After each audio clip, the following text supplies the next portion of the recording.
Una producción de Troop.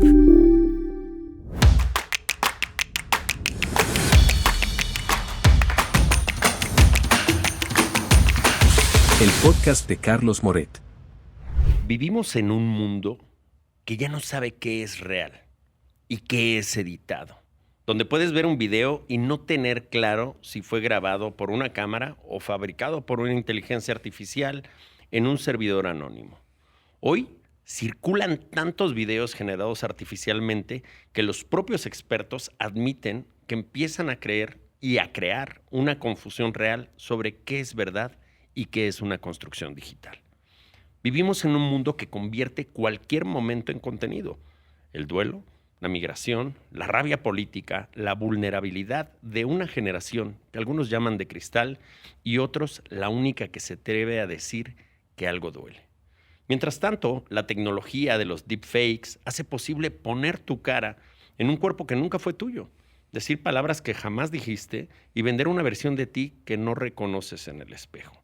Y en medio de todo eso, estamos los que tomamos decisiones, los que dejamos ir un país, seguir el camino seguro o apostar por la creatividad, obtener ese relato oficial y mirar los datos incómodos, porque al final, dato mata relato. Los números de migración, de salud mental, de explotación de la imagen y el cansancio social no mienten, aunque algunos discursos sí.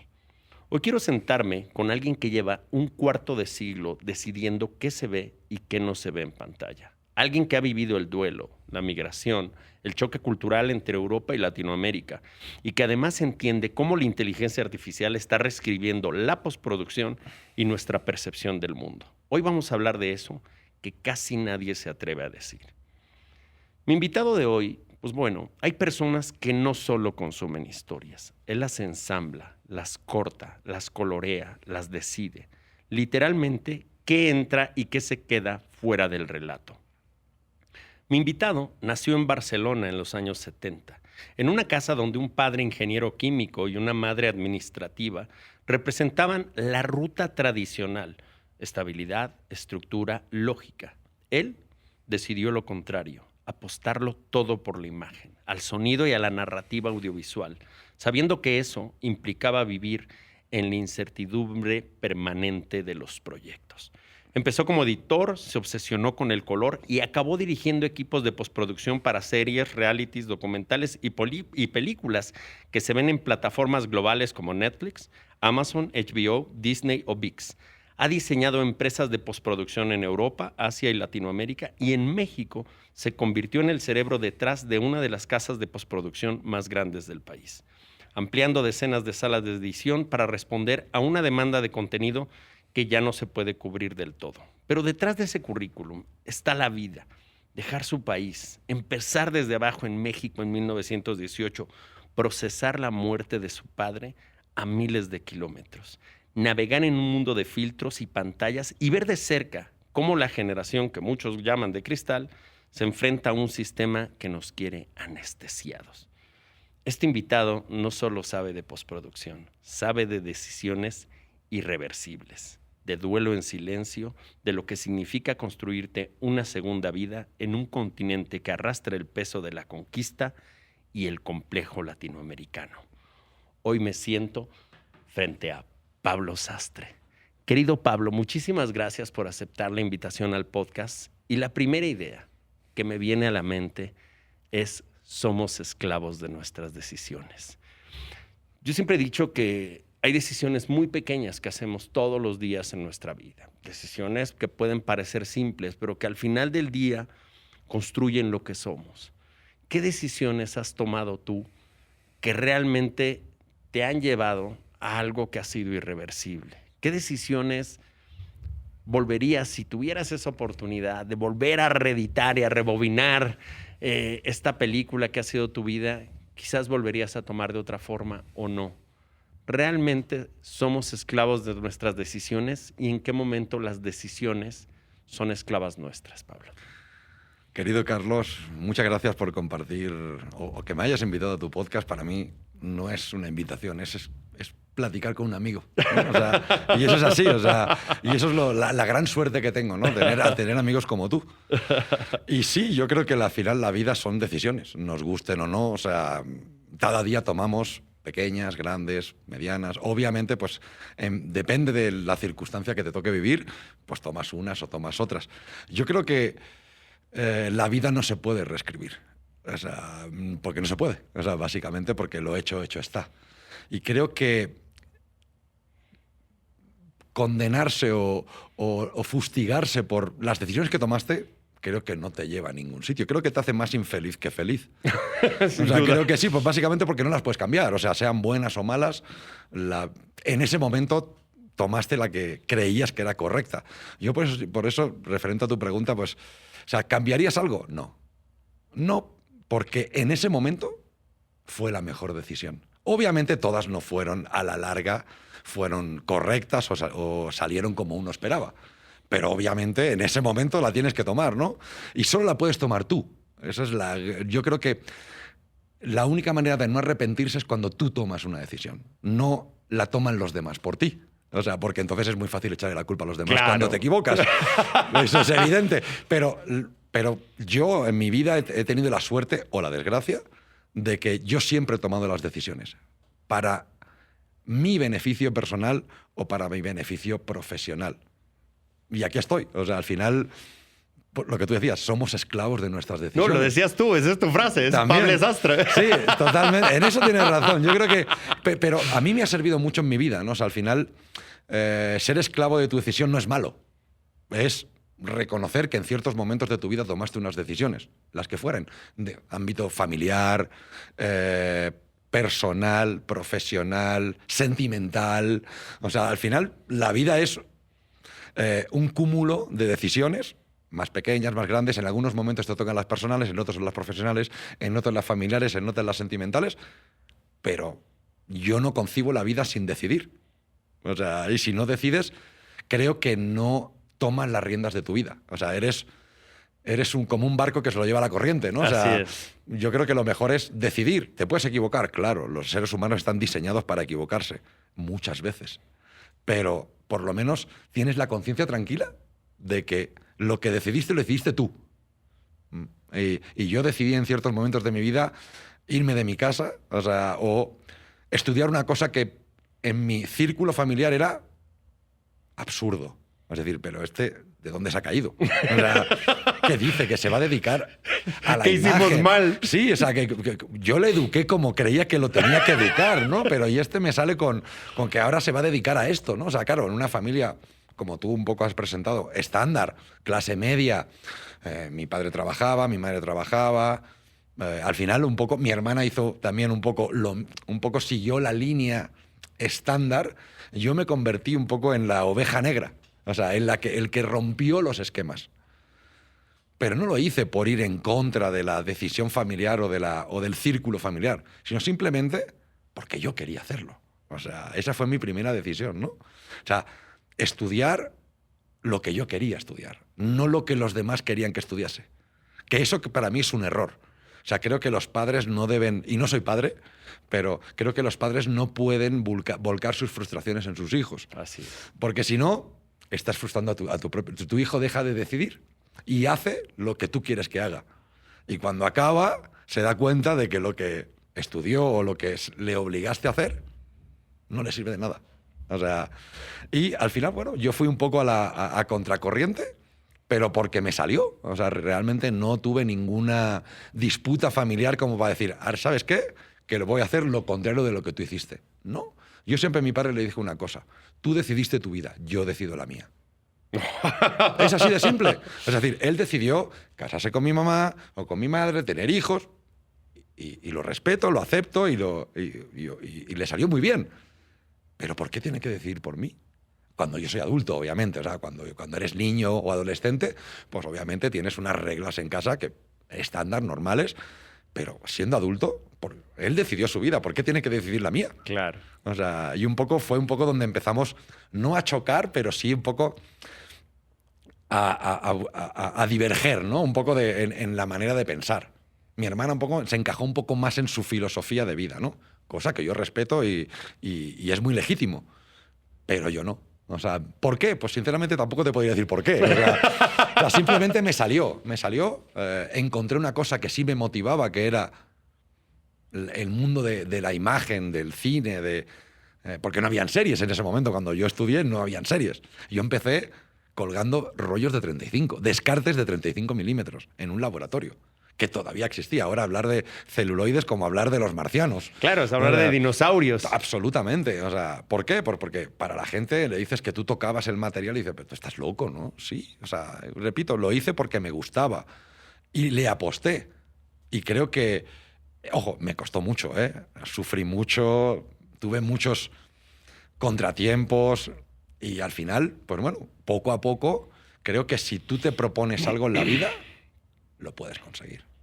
El problema es que para conseguirlo tienes que tomar decisiones difíciles. Ajá. Y volvemos un poco al círculo de donde hemos empezado. Somos esclavos de nuestras decisiones. Nuestras decisiones nos llevan a lo que somos. Es muy sencillo. O sea, yo creo que la verdad la gente se complica la vida demasiado. O sea, sí, o sea, al final son decisiones. Yo decidí estudiar lo que estudié, decidí irme de mi casa de Barcelona, que era el primero de todo el círculo familiar que rompía esa regla, y me fui a Madrid. O sea, y ahí un poco chocas un poco también con la mentalidad de tu familia, y dentro que era una familia de clase media normal, es ¿por qué prefieres Madrid a Barcelona, ¿no? Si eres catalán, entramos un poco en la disputa, incluso política, o incluso que dentro de España está como muy encontrados, ¿no? O sea, los catalanes por un lado, con el resto, excepto los vascos, vamos a ponerlo así. Pero simplemente que me parece una disputa absurda. O sea, claro, al final cada uno se va donde... Yo siempre digo lo mismo, la vaca no es de donde nace, sino de donde pace. Y yo me fui a Madrid y me encontré más a gusto que en Barcelona. Yo soy un catalán muy peculiar, muy crítico con mi comunidad autónoma. Yo amo mucho a Barcelona, pero soy crítico. O sea, veo lo que no funciona, veo lo que no... Y para mí ese sitio no funcionaba para lo que yo quería. Entonces lo que hice fue irme. O sea, es tan sencillo como eso. O sea, al final las decisiones son esas, ¿no? Es decir, no tengo, en mi ciudad no encuentro lo que yo quiero. ¿Por qué me tengo que condenar a seguir en mi ciudad siendo infeliz o cambiar de registro porque no encuentro lo que quiero? No, me voy a buscarlo a otro sitio.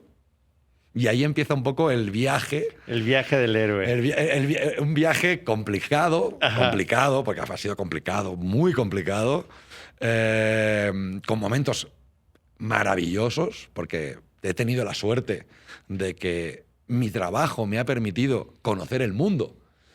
Cosa que no es muy habitual. Pero obviamente he perdido muchas cosas por el camino. Muchísimas. A eso voy. Me encanta y por eso inicié con esto, porque es tu frase. Es una frase que tengo memorable, ¿no? Pablo Sastre, somos esclavos de nuestras decisiones. Y es verdad. Steve Jobs decía que nosotros siempre conectamos los puntos en el pasado. Es decir, si yo te digo, claro, si hace 10 años hubiéramos invertido en acciones de Nvidia o hubiéramos comprado bitcoins, claro. Seríamos multimillonarios. Claro, pero nadie lo sabe a futuro. Siempre lo vas a conectar hacia el pasado. Y no existen buenas ni malas decisiones. Existen decisiones. Decidir, Pablo, es renunciar. Así de fácil. De cierta manera, sí. Tú renuncias a algo. Quieres o te quedas o te vas. Es como jugar al baloncesto, Pablo. Cuando tú recibes el balón en el baloncesto, los que saben las reglas del baloncesto son muy sencillas. Jugar al básquetbol. Tú recibes el balón y solo puedes hacer 3 cosas. Botas el balón, pasas el balón o tiras a la cancha. No hay más. Oye, me miro. No. Botas el balón, pasas el balón o tiras. Cada decisión, por muy pequeña que sea, tiene una consecuencia y una renuncia. Estabas justo iniciando la parte del viaje. No solamente es salir de Barcelona, llegar a Madrid. Prácticamente has vivido, no de me voy 2 semanas de vacaciones a Asia. Has estado muchos años. 7 años y medio. 7 años y medio. O sea, 7 años y medio es llevar una serie de cargas. A mí me gusta como idea, ahora mismo esta parte que tenemos, que además está súper actual, con lo que está sucediendo en Estados Unidos, con las redadas, con ICE, con el señor Trump, con las fronteras, con todo lo que está sucediendo en Europa. El término ciudadano del mundo. Eres un catalán, un español que está arraigadísimo a México. Muchísimo. ¿De dónde somos? ¿De dónde es Pablo Sastre? ¿De dónde...?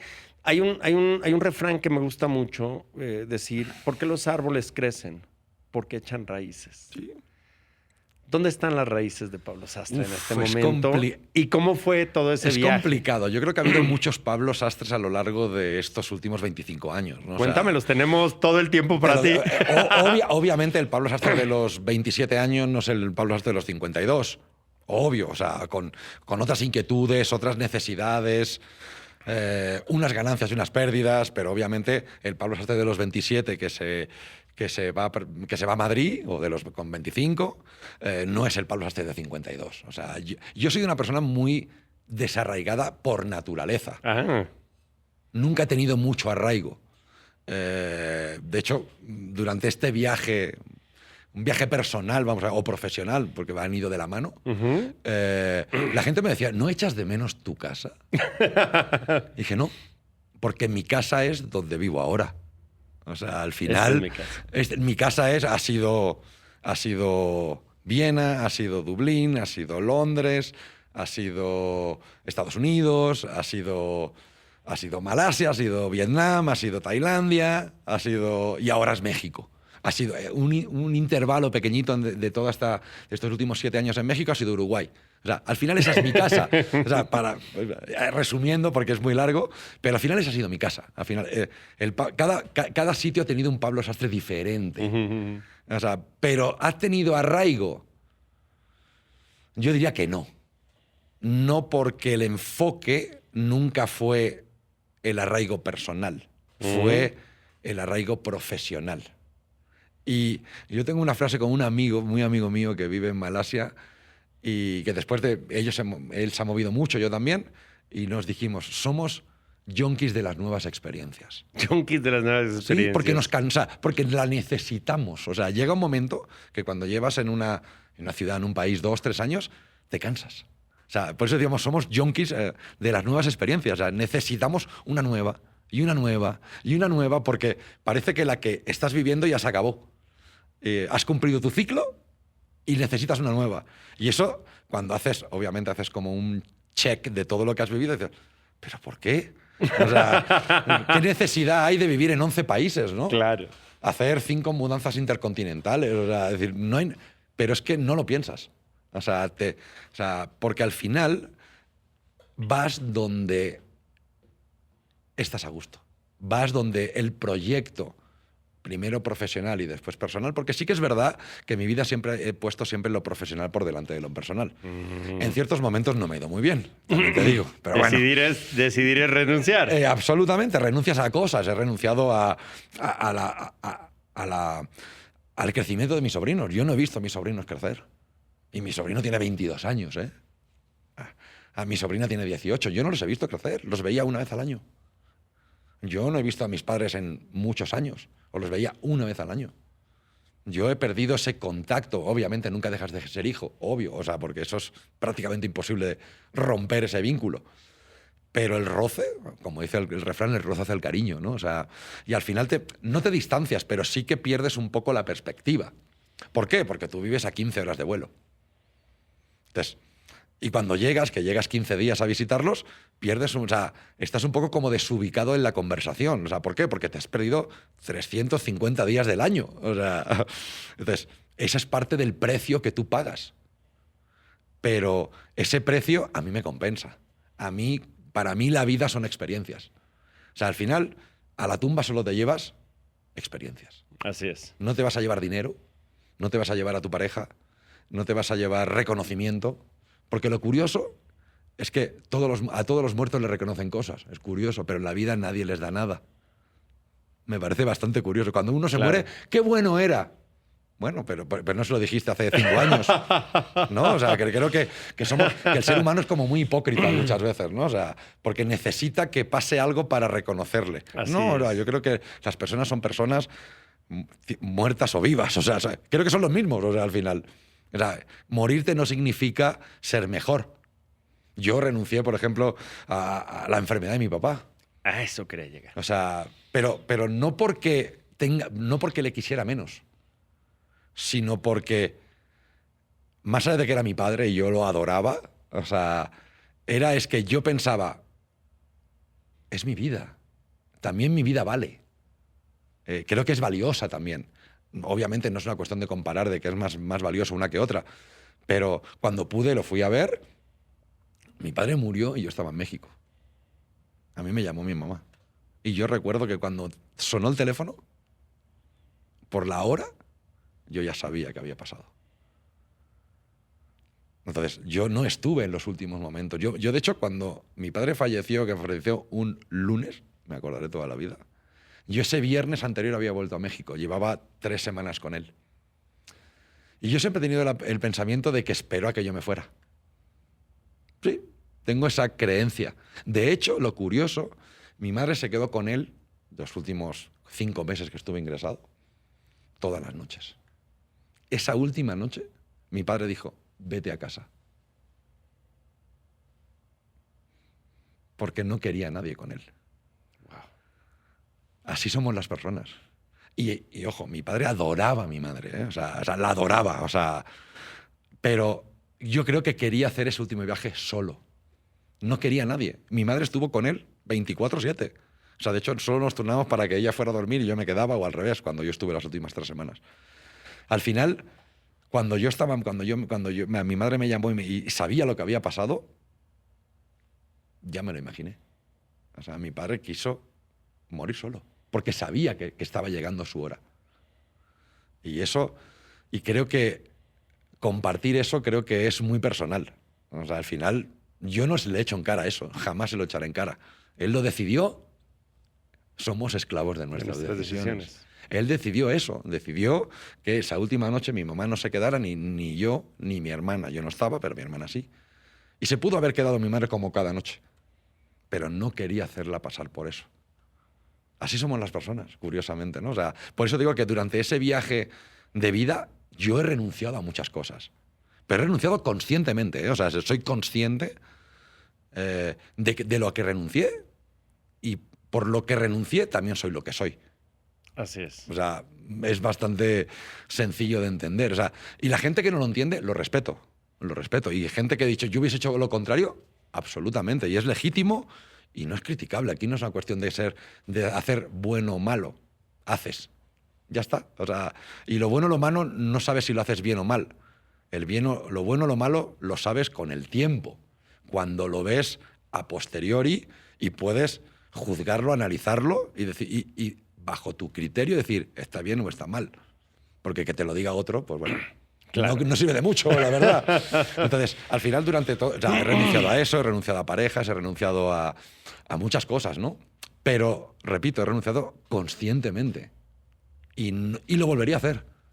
Eso me gusta y eso me da pie a justo este primer desarrollo de ideas.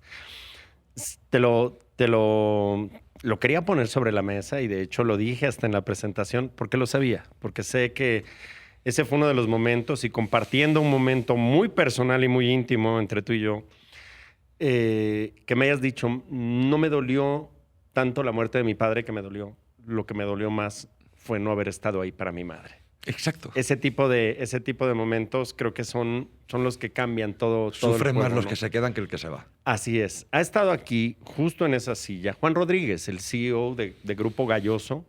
Y Juan, hablando de esto, él me comentaba, me dice, nosotros tenemos carrozas fúnebres, no coches de mudanza. No hay nadie que se vaya con sus coches, con sus joyas, con sus propiedades. Nadie, ¿no?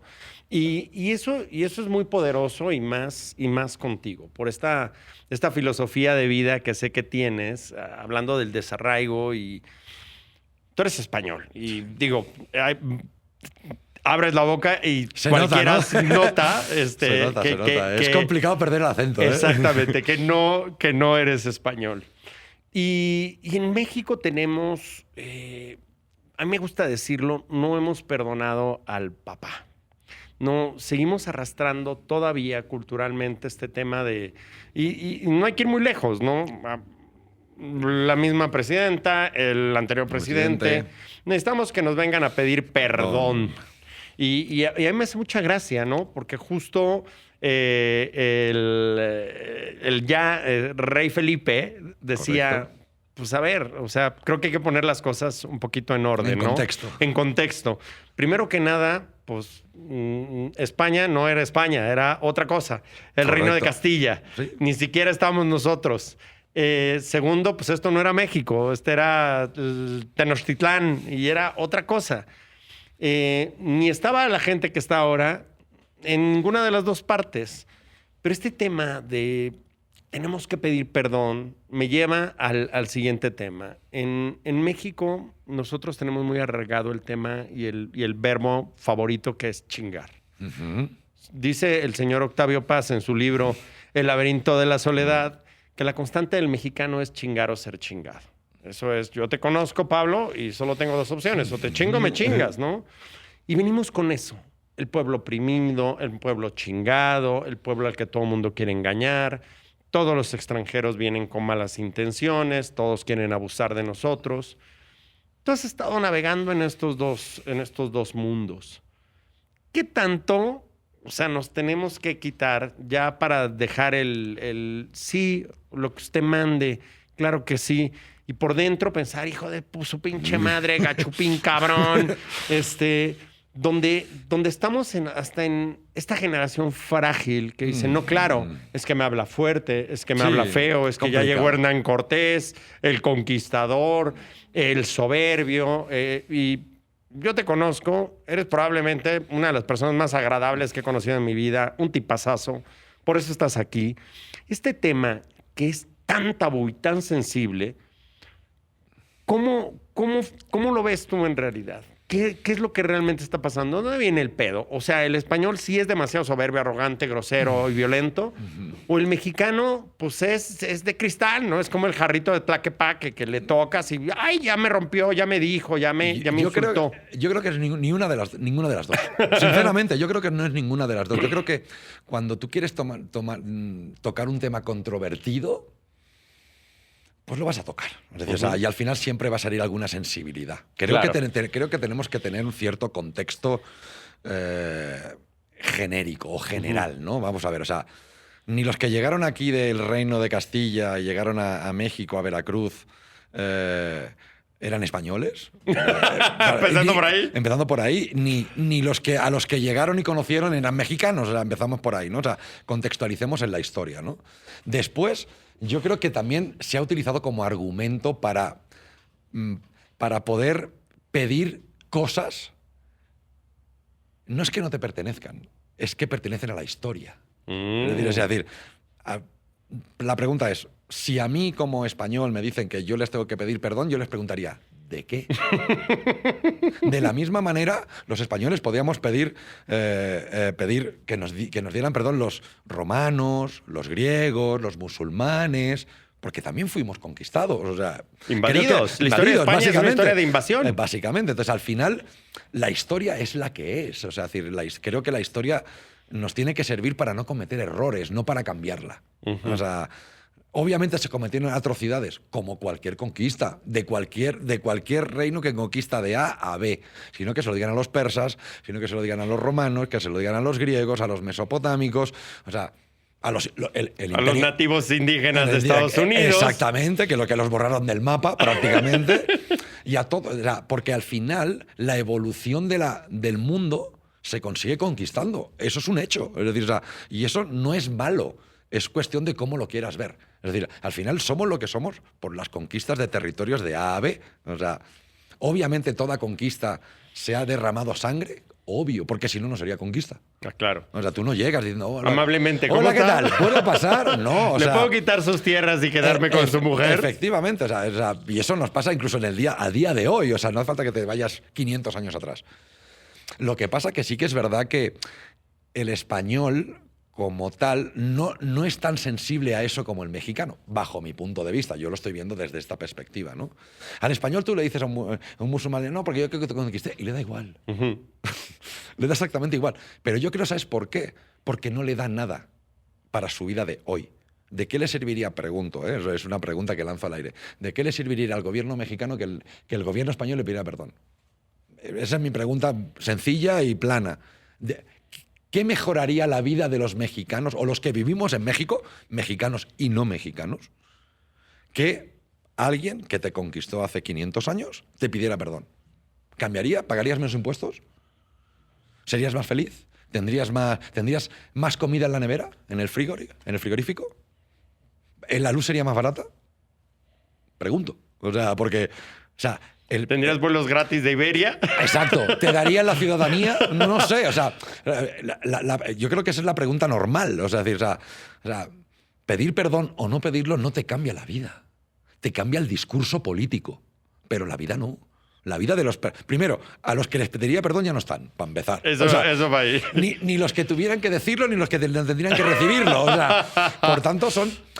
Y obviamente también la historia se cuenta. Y cada uno cuenta la historia que le conviene. Así es. Porque al español le cuentan una historia y al mexicano le cuentan otra, al romano le cuentan otra, al inglés le cuentan otra. ¿Por qué? Porque... La narrativa la va a contar el que le conviene. Porque la historia la cuentan los ganadores, no los perdedores. O sea, nadie le pregunta al perdedor, ¿y usted qué piensa? No. O sea, en los libros de historia los construyen los ganadores, porque es el relato más fácil y más vendible. O sea, nadie quiere escuchar una tragedia. Quiere escuchar que A conquistó B. O sea, pero nada más.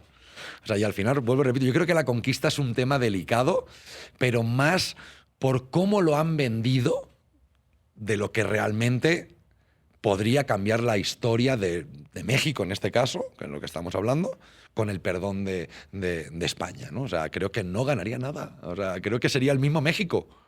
Seguiría teniendo las mismas desigualdades, los mismos problemas, como los tienen todos los países, pero tendrían los mismos. O sea, y eso, y a los españoles que vivimos en México como yo, no nos cambiaría la vida tampoco. O sea, no seríamos ni mejores ni peores. O sea, y te lo dice una persona que ha sido inmigrante toda su vida. Toda la vida ha sido inmigrante. Toda. O sea, allí donde he ido siempre he sido la minoría. Y está bien, no pasa nada. La minoría lo que hace es encajar. Yo no puedo cambiar México. Me tengo que encajar yo, yo a ellos, no ellos a mí. Porque es de lógica aplastante. O sea, decir, yo no puedo cambiar a 130 millones de personas. Es que aparte es absurdo. O sea, decir, porque bastante hacen que me han acogido, que para mí México yo lo considero mi casa, la mía. Yo estoy en pareja con una mexicana. O sea, tan malo. O sea, yo creo que los españoles somos ni buenos ni malos, ni los mexicanos buenos y malos. O sea, colgarse la etiqueta de vencedor o vencido me parece un poco absurdo. O sea, porque hoy en día no vas a recuperar los 500 años de atrás. No vas a conseguir que Hernán Cortés, en vez de llegar a Veracruz, llegara a San Salvador. Perdón, no lo vas a conseguir. O sea, la historia es la que es. O sea, y creo que también el choque un poco viene por cómo se ha contado y cómo se ha narrado, y la gente le ha comprado el relato. Que el español siempre ha sido conquistador, nos quitaron todo, no lo quitaron todo. Y si realmente rascas un poco en la historia, o sea, es difícil entender cómo 5.000 españoles conquistaron a 150.000 nativos que habían aquí. Pero, o sea, seríamos buenos, pero no tanto. O sea, claro. No llegamos con tanques, o sea, no, primero porque no había, obviamente, pero aquí llegaron 4.000, 5.000 españoles. Bueno, salieron más, pero los demás murieron en el trayecto. O sea, al final yo no puedo entender, por muy avanzados que fuéramos, cómo vas a conquistar a un pueblo que te supera en número en 50 veces. Claro. Creo que es un relato que no se sostiene. O sea, no estoy diciendo que no se hayan hecho atrocidades, que quede claro, pero creo que la narrativa no va por ahí. Creo que México es lo que es ahora, es la suma de todo lo que ha vivido en su historia. O sea, y una parte son los españoles. O sea, innegable. Es como nosotros si queremos quitar la historia musulmana. Entonces, ¿qué hacemos? ¿Borramos la Alhambra o la escritura o qué hacemos? O sea, creo que es quitarte algo que es parte de ti. Claro. O sea, nos guste o no. O sea, al final Después puedes tener disputas o cómo te lo vende el político, ¿no? Que el político, por naturaleza, es mentiroso. O sea, es así. Y necesita contar tu relato para que tú le creas a él. Pero al final, el único que sabe lo que pasó fue el que llegó. Así es. O sea, y creo que no le podemos preguntar. A no ser que hagamos como una invocación al pasado a ver si lo revivimos. Pero creo que y el choque cultural que hay entre el español y el mexicano también es un poco educacional. O sea, nosotros, y ya me pongo yo en primera persona, tenemos, por ejemplo, un tono de voz, ¿no? El tono de voz a mí me chocó mucho cuando llegué a México. O sea, sobre todo, me acuerdo que un detalle es muy curioso, a mí me hace mucha gracia, que es el primer mail que mandé en México. Yo recuerdo que el primer mail puse: hola, necesito esto lo antes posible, gracias. Un mail estándar, normal. Me devolvieron el mail y dijeron: oye, ¿por qué me gritas? Y te juro que me sorprendió, porque no me esperaba esa reacción. Obviamente desconocía, para mí era la primera vez que estaba en México, no tenía como la cercanía de cómo son los mexicanos, ¿no? Y yo muy cordialmente dije: es que no te entiendo, no entiendo lo que me quieres decir. No, es que tu petición es agresiva. Dije, te juro que me quedé estupefacto, ¿eh? Y es por desconocimiento, obviamente, Claro, ¿no? claro. Hasta que un poco, obviamente, con el tiempo vas a ir conociendo un poco la cultura y tal. Y sí que es verdad que cómo te diriges a las personas cuenta mucho. Claro. Pero sí, pero nosotros no podemos cambiar el tono de voz. Yo tengo amigos que han ido de México a España y dicen: es que estáis todo el día gritando. Y parece que os estáis peleando. Digo, no. O sea, hablamos así. O sea, ese es el tono de voz. Claro. Y obviamente tenemos expresiones diferentes y la entonación es diferentes. Pero eso no quiere decir que no seamos respetuosos, que no digamos las cosas con educación, sino simplemente tenemos otra manera de comunicar las cosas. Volviendo un poco al principio, es el choque cultural entre puede ser yo, una educación estándar, normal, en universidad pública, con mis compañeros en México, que ahora los considero muchos mis amigos, ¿no? Pero fue un choque muy heavy, muy heavy. Porque yo no entendía muy bien hasta que poco a poco lo vas viviendo. Lo vives, estudias, lees y un poco empiezas a entender un poco de dónde viene, ¿no? Y sí tienen como muy grabado en la memoria el tema de la conquista, ¿no? El tema de los españoles vinieron, nos subyugaron. Mande, ahorita, exacto, la tortillita, regáleme un vasito de agua. O sea, ese poder de sometimiento que creo que lo tenían que haber descartado hace cientos de años.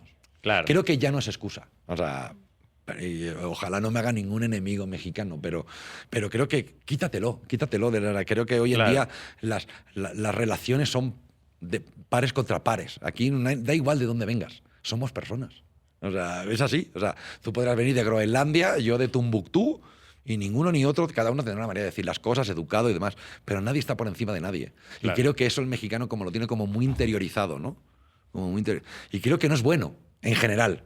O sea, y no vale siempre la misma excusa. Es decir, y a mí me ha pasado en México porque dirijo equipos, ¿no? Y dirigirse a las personas es muy complicado. Ahí quiero llegar, es muy complicado, es complicadísimo. Justo. Es muy complicado. En México somos expertos en los eufemismos. Sí. Siempre le damos la vuelta porque pensamos que va a sonar menos feo, ¿no? Si no es la señora que nos ayuda, es la persona que colabora conmigo.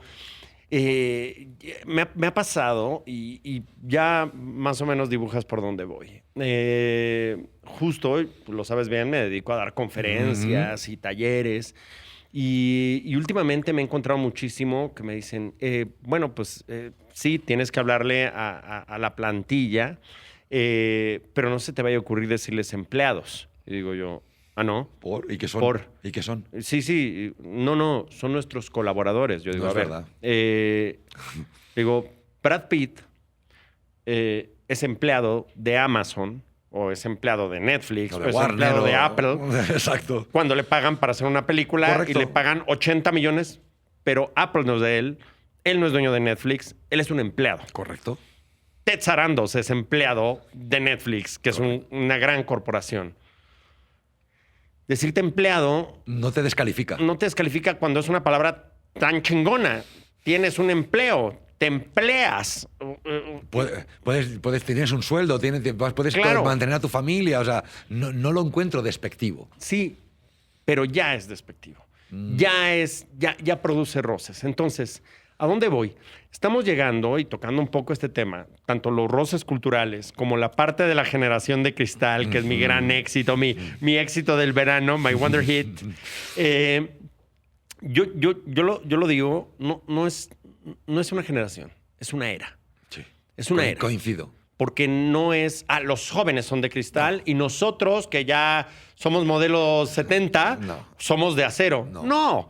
No es cierto. Yo creo que hasta el viejo es el que se incomoda más. Sí. El que se emputa más. Sí. ¿Cómo? ¿Y cómo vienen así? ¿Y cómo me llega con esta falda? ¿Y por qué habla con la E? ¿Y por qué me dice esto? Al ser una era tan frágil, que ahí el señor Nicolás Taleb, con su libro Antifrágil, lo dejó clarísimo. El problema de una era de cristal es que es una era que no va a sobrevivir, que se fractura, que se rompe, que tienes que tener demasiado cuidado porque no es sólida. Y si algo nos ha enseñado la historia es que una cultura, una sociedad frágil Desaparece. va a desaparecer. Obvio. Está destinada a la desaparecer. muerte. Absoluta. Tú has estado en equipos de trabajo y has visto cosas que necesito que me cuentes porque si no nadie me creería. Ok. De entornos de trabajo, acuérdate, se dice el pecado y no el pecador. pecador. Obviamente. Para Sí, no herir sensibilidades. Exactamente, y eso me da libertad Sí. para descoserme todo lo que yo quiero. Y está muy chingón porque tú lo has vivido y lo has vivido en carne propia. Equipos de trabajo donde te dicen, oye, muéveme ese cuadro que no me gusta. ¿Qué ha sucedido ahí? Cuéntame, por favor, con tu mejor storytelling para que la gente piensa que estás describiendo un capítulo de Black Mirror, Pablo. A ver, o sea, yo creo que para llegar al final tenemos que empezar por el principio. O sea, nadie nace para dirigir. Todos hemos sido empleados y lo seguiremos siendo. O sea, de una manera u otra. Yo creo que cambiarse el nombre no te va a cambiar tu situación. Lo digo porque yo ahora he liderado equipos en México, en Uruguay, pero también he sido empleado. He sido asalariado, si le quieren. Le vamos a cambiar la palabra para que la gente no herir sensibilidades. Asalariado. Nunca he sido colaborador. Porque el colaborador es gratis. Y yo creo que el trabajo se tiene que pagar.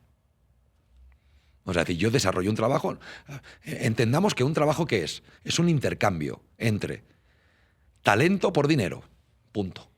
Es muy sencillo. Es decir, tú me pagas un sueldo, yo te doy el talento que tú me requieres. Punto. Entonces, soy un asalariado porque recibo un salario. De ahí viene la palabra. Si fuera un colaborador, sería gratis, porque los colaboradores no cobran. O sea, vayamos a la parte textual de la palabra, ¿no? Entonces, yo he sido asalariado y he sido empleado. Y aquí estoy. Y eso te hace crecer, te hace superarte. Eso no es despectivo, porque si no, entonces el 99% de la población mundial se tendría que sentir herida. Claro. Porque solo el 1% es el que domina el mundo. O sea, ¿qué diferencia hay entre yo o tú, como asalariado, que Brad Pitt? Ninguna. Es asalariado igual, simplemente con otras condiciones. O con una persona que se dedica a recoger residuos orgánicos en la calle. Ninguna. Ella hace un trabajo, recibe un sueldo. Y eso lo he vivido en Europa, en Asia y ahora aquí en Latinoamérica. O sea, y he sido empleado, o sea, y eso no me descalifica. ¿Qué pasa? Que obviamente la cultura hace mucho. Por ejemplo, la cultura asiática sí que cuida mucho eso. Sí que son como muy respetuosos, pero porque son así. No es una cuestión de que lo hagan porque son extranjeros, sino simplemente o empleados, sino simplemente porque están socialmente construidos así y educacionalmente construidos así. Pero no hay esa tirantez incluso en Europa, porque los europeos, aunque estamos dentro de la misma caja, cada uno de su padre y de su madre. O sea, tenerlo claro. O sea, por ejemplo, para los franceses, África empieza en los Pirineos. para que nos entendamos. Y para los ingleses también. O sea, no pasa nada. Ellos están educados así. Y alemanes. O sea, párale de contar. O sea, lo que es el sur de Europa, para ellos es África. O sea, Portugal, España, Italia, Grecia, Albania, Turquía, de ahí para abajo, caca, como decimos allí. Bueno, así los educaron, ¿no? Un poco cuando extrapolas esto, cuando lo vives en otras culturas, te das cuenta de que al final la jerarquía es universal. No cambia la jerarquía porque estés en Malasia, en Berlín, en Estados Unidos, no, es que... Es lo mismo. Es que la vida es jerarquía. Sin orden no hay evolución. O sea, esto de que no, nos vamos a convertir, nada, esto en una casa de hippies. No, perdón, eso no funciona. No ha funcionado nunca. No ha funcionado nunca. Jamás. Y la historia es el mejor ejemplo que tenemos. O sea, y podemos entrar en el comunismo. O sea, el comunismo no triunfó nunca. Por algo será. Porque las sociedades horizontales no funcionan. Es muy sencillo. La historia lo dice. ¿Qué funciona? La jerarquía piramidal. Manda, o sea, pero es que es normal. O sea, no es una cuestión de que sea más justa o menos injusta, es la evolución. Las pirámides no las construyeron siendo una sociedad horizontal. Había alguien que las diseñó y dijo, tú pon la piedra aquí, y tú también, y tú vas a hacer la polea, y tú vas a ir al río a descargar las piedras. O sea, alguien manda y otros ejecutan. No pasa nada. Yo he sido ejecutor y lo sigo siendo. Y no pasa, y no me considero peor persona. Rebobinando y enlazándolo, el mexicano tiene ese clic que él se sigue considerando sumiso. Y eso es un error. Eso es un error. Y entonces, a partir de ahí, le da la vuelta.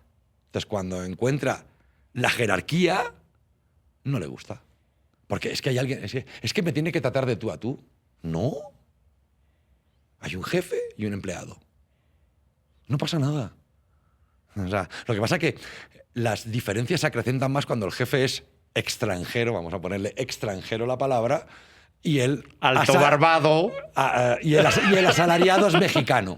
O sea, perdón, o sea, hay que entender que una empresa es un negocio. Es un negocio. Todos quieren ganar dinero. Tú recibes un sueldo porque la empresa genera beneficios. El día que no genere, no serás asalariado. Y hay gente que... Yo no he nacido para ser jefe. Yo me considero mejor asalariado que jefe. Y no pasa nada. Y habrá gente que, por su currículum, por sus skills, lo que sea, es un candidato perfecto para dirigir. Gracias a Dios. Porque hay gente que nace así. Pero el mexicano después lo utiliza para hacerse de menos y ganar. Eso es lo que... Yo creo que se hace trampa a sí mismo. Ajá. Entonces, a mí me ha pasado... o sea, no, es que a mí me han dicho mis asalariados, o mi equipo, vamos a llamarle así, porque yo considero que los trabajos, más en el nuestro, en el audiovisual, o triunfamos todos o nos estrellamos todos. Así es. Aquí no hay uno que gana y 5 que pierde, no. O como se dice en España, o follamos todos o tiramos pinchamos la muñeca. O sea, en España decimos, o follamos todos o pinchamos la muñeca. O sea, así es. Aquí las cosas claras. Entonces, a mí me ha pasado que, o sea, colaboradores, asalariados, compañeros, no sé. Vas con demasiadas pistas, sí, Pablo. O sea, y es que llega un momento que, anyway, equipo. A mí me pasó una cosa muy curiosa una vez, que estábamos trabajando, me dicen, oye, nos vamos a comer, ok, nos vamos a comer a las 2 y llegan a las 5 de la tarde. Y cuando llegan los mando a llamar. ¿Ustedes se creen que esto es normal llegar o sea, esto es un trabajo, esto no es el camping, club de Toby. El club de Toby, que o estoy en casa de unos colegas. No, esto no puede ser. O sea, ustedes tienen una hora para comer. ¿Me explico? O sea, y es día laborable. Yo les pago, esta empresa les está pagando porque trabajen, no porque se vayan a comer durante 4 horas. Y lo más curioso de todo, y esto lo voy a enlazar con la generación de cristal, es que me dice una persona, bueno, tampoco te pongas así. Es que todos somos iguales. Dije, no, te estás equivocando. Tú y yo no somos iguales. Ni nunca lo seremos. Entonces, aquí una jerarquía. ¿No te gusta la jerarquía? Ahí tienes la puerta. Yo no obligo a nadie a estar en un equipo. Pero no somos iguales. Esto de las sociedades horizontales, esto es un invento, esto como el woke, ¿no? O sea, que después, si quieres, entramos después en eso. O sea, esto es un invento moderno de casi para que todos nos creamos que somos iguales. No lo somos. Tú no eres igual. Bueno, me dice, pero tú y yo tenemos que llegar a un acuerdo. No vamos a llegar a ningún acuerdo. O la próxima vez haces lo que yo te digo, o la semana que viene estás buscando trabajo. Pero es que me estás agrediendo, no te estoy diciendo la verdad. O sea, yo creo que hay muchas personas, no solo los mexicanos, que no toleran que les digas la verdad. Alérgico a la verdad. Absolutamente. O sea, yo a mis equipos digo, esto está mal hecho. Se le dice, se le dice. Nos sentamos, lo hablamos, pero llega un momento que tienes que poner el límite en algún sitio. Como mis jefes me lo ponen a mí, cuidado, ¿eh? O sea, es decir, esto es un hecho, es decir, todo el mundo tiene límites. Pero lo curioso es que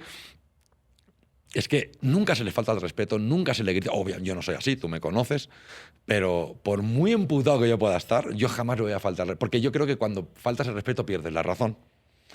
Entonces, pero sí que es verdad que lo utilizan, pero ya lo hacen conscientemente, no creas que es inconsciente. Yo creo que muchas personas lo utilizan conscientemente para darle la vuelta y hacerse la víctima. Claro. Aquí no hay víctimas ni verdugos. Esto es un trabajo. O sea, esto no es una guerra. O sea, esto es un trabajo. Un trabajo tienes que cumplir con tu cometido. Que te puedes equivocar. Claro, todos nos equivocamos 1.000.000 de veces. Yo tenía un jefe que me decía, te puedes equivocar 1.000 veces, pero nunca en las mismas 1.000. Exacto. Porque si no es que eres pendejo, perdón. Claro. O sea, entonces lo que denota es que pasas de todo. Claro. Entonces, y al final, y todo esto se va enlazando con la educación, la historia, la cultura. El victimismo. El victimismo, pero en vez de utilizarlo de manera constructiva, creo que lo están utilizando de manera destructiva, pero no para mí, para ellos mismos. O sea, creo que lo que no se dan cuenta es que no es que a mí no me afecte, es que te estás perjudicando tú mismo. O sea, date valor. O sea, valórate. O sea, y obviamente tú puedes hablar con tu jefe en términos de respeto y le puedes decir cualquier cosa. Con respeto y educación se puede decir cualquier cosa. Pero no te hagas la víctima. Porque si te haces la víctima, ¿cómo vas a rebatir a alguien algo si te haces la víctima? Y creo que la época del victimismo pasó. Creo que hemos evolucionado como sociedad para poder hablar con cualquiera. Da igual que sea el CEO con el que abre la puerta. Se le puede hablar de cualquier cosa con respeto y educación. Pero creerte víctima constantemente es que es muy cansino, perdón. Es muy cansino. Entonces llega un momento que dices, una de dos, o trabajo yo solo, o sea, generar ese clima de trabajo donde todo el mundo encaje. Pasa que la gente ya me conoce, o sea, eso es lo bueno. O sea, y sabe que yo soy muy tolerante porque creo que las personas se tienen que tener autocontrol. Yo no soy el papá de nadie. O sea, el papá es su papá, yo no soy. Como yo siempre he dicho lo mismo. O sea, al final no te educa el colegio, te educan tus padres. El colegio te enseña, pero no te educa. Tú no le puedes dar al colegio la potestad de educar a una persona. Le das la potestad de que te enseñe materias, pero no que te eduque. Te educan tus padres, que para eso te tuvieron a ti o a los que tuviese. Pues esto es un poco lo mismo. No delegues en los demás tus éxitos. Tienes que pelear tú tus éxitos por ti mismo y darte valor tú. Si tú no te das valor, esto no sirve de nada. Y el problema de esta generación es que se creen víctimas sistemáticas. En el trabajo estoy hablando, ¿eh? En el trabajo y también fuera, Pablo. Sí, o sea, yo creo que la sociedad, también el trabajo es un reflejo de la sociedad, ¿no? Claro. De cómo se construye, ¿no? Pero más allá de ciertos detalles, creo que México es un país súper acogedor. Yo estoy encantado, para mí es mi casa, yo quiero muchísimo a los mexicanos, me lo han dado todo, en los últimos 7 años llevo aquí. Ha sido el primer destino donde yo he estado más de 3 años y medio, por algo será. Por algo será, algo encontraste aquí. Encontré vínculo, cosa que no había tenido en ningún sitio. Porque claro, o sea, un malayo y un español, pues perdón, o sea, muy cercanos no son. O sea, un tailandés, incluso un americano. Te lo pongo más fácil, un irlandés, o sea, que no nos pillan muy... O un austriaco. O sea, somos el agua y el aceite. O sea, no nos mezclamos porque somos de culturas diferentes, educados de manera diferente, con idiomas diferentes. Aquí, para mí, este es el primer destino en español, excepto España, en casi 20 años. Claro. Y ojo, y el día que yo llegué a México, yo tenía otra oferta para irme a otro sitio. Mejor pagada, pero decidí que para mí era la hora de conocer este lado que no lo conocía, solo conocía la parte de Norteamérica, aunque México es Norteamérica, ¿no? Para que nadie se leyera la sensibilidad. Uy, no, sí, vamos a seguir ahí incendiando. Entonces, pero sí, o sea, yo creo que al final el victimismo no te lleva a ningún sitio, sinceramente. No. Y ojo, ni los españoles son mejores, ni los ingleses, ni los alemanes, ni los argentinos, ni los americanos. Nadie es superior a nadie. Si tú te infravaloras, entonces cuando te pisan, obvio, si se lo pones en bandeja, el otro no es tonto tampoco. ¿Que no lo debería hacer? No, pero hay gente para todo. Es decir, o sea, cuando tú no te valoras, pues es difícil. Tampoco es que te pongas por las nubes, ¿no? No hay de... Pero bueno, es un poco lo que yo he vivido, ¿no? Y repito, estoy aquí por algo, ¿eh? O sea, no es una crítica. Yo creo que la crítica debe ser constructiva. Déjate de pensar en lo que hizo mis antepasados o Hernán Cortés o no sé quién y céntrate en el hoy. La historia no la puedes cambiar. Ni mañana sabes lo que pasará. Centra tus esfuerzos en el hoy. Es lo único que puedes controlar. Porque desgraciadamente nos lo han quitado todo. Excepto el poder decidir. Eso me encanta. Y mira qué exacto y qué clavado lo acabas de poner. Quería tocar ese tema contigo porque yo que conozco de primera mano y lo he vivido y he visto estas cosas que yo sí me he llevado las manos a la cabeza y decía, no, me tiene que contar Pablo todo esto, ¿no? Encima, en una industria que al final del día, pues no estás, apilando ladrillos, ¿no? Correcto. No estás cargando bultos en la Merced, sí. que digas tú, bueno, pues es que esto estoy de sol a sol, recogiendo maíz. Es un trabajo donde hay cierta magia, hay mucha Totalmente. creatividad.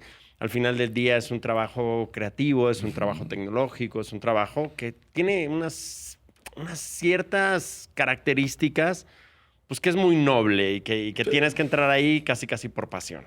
Pues eso es lo que hace que yo me lleve las manos a la cabeza Absolutamente. cuando digo, yo pagaría por estar haciendo esto. Absolutamente. Y encima, pues estás poniendo cosas como, pues no me gusta el color de la pared, no me estés agrediendo por irme 3 horas a comer, 5 horas, pues yo puedo hacer esto. Y bueno, contaríamos muchísimas historias. La del microondas, la de voy a comer aquí, voy a estar descalzo, sí, ¿no? hay algunas que son bastante surrealistas. Son surrealistas.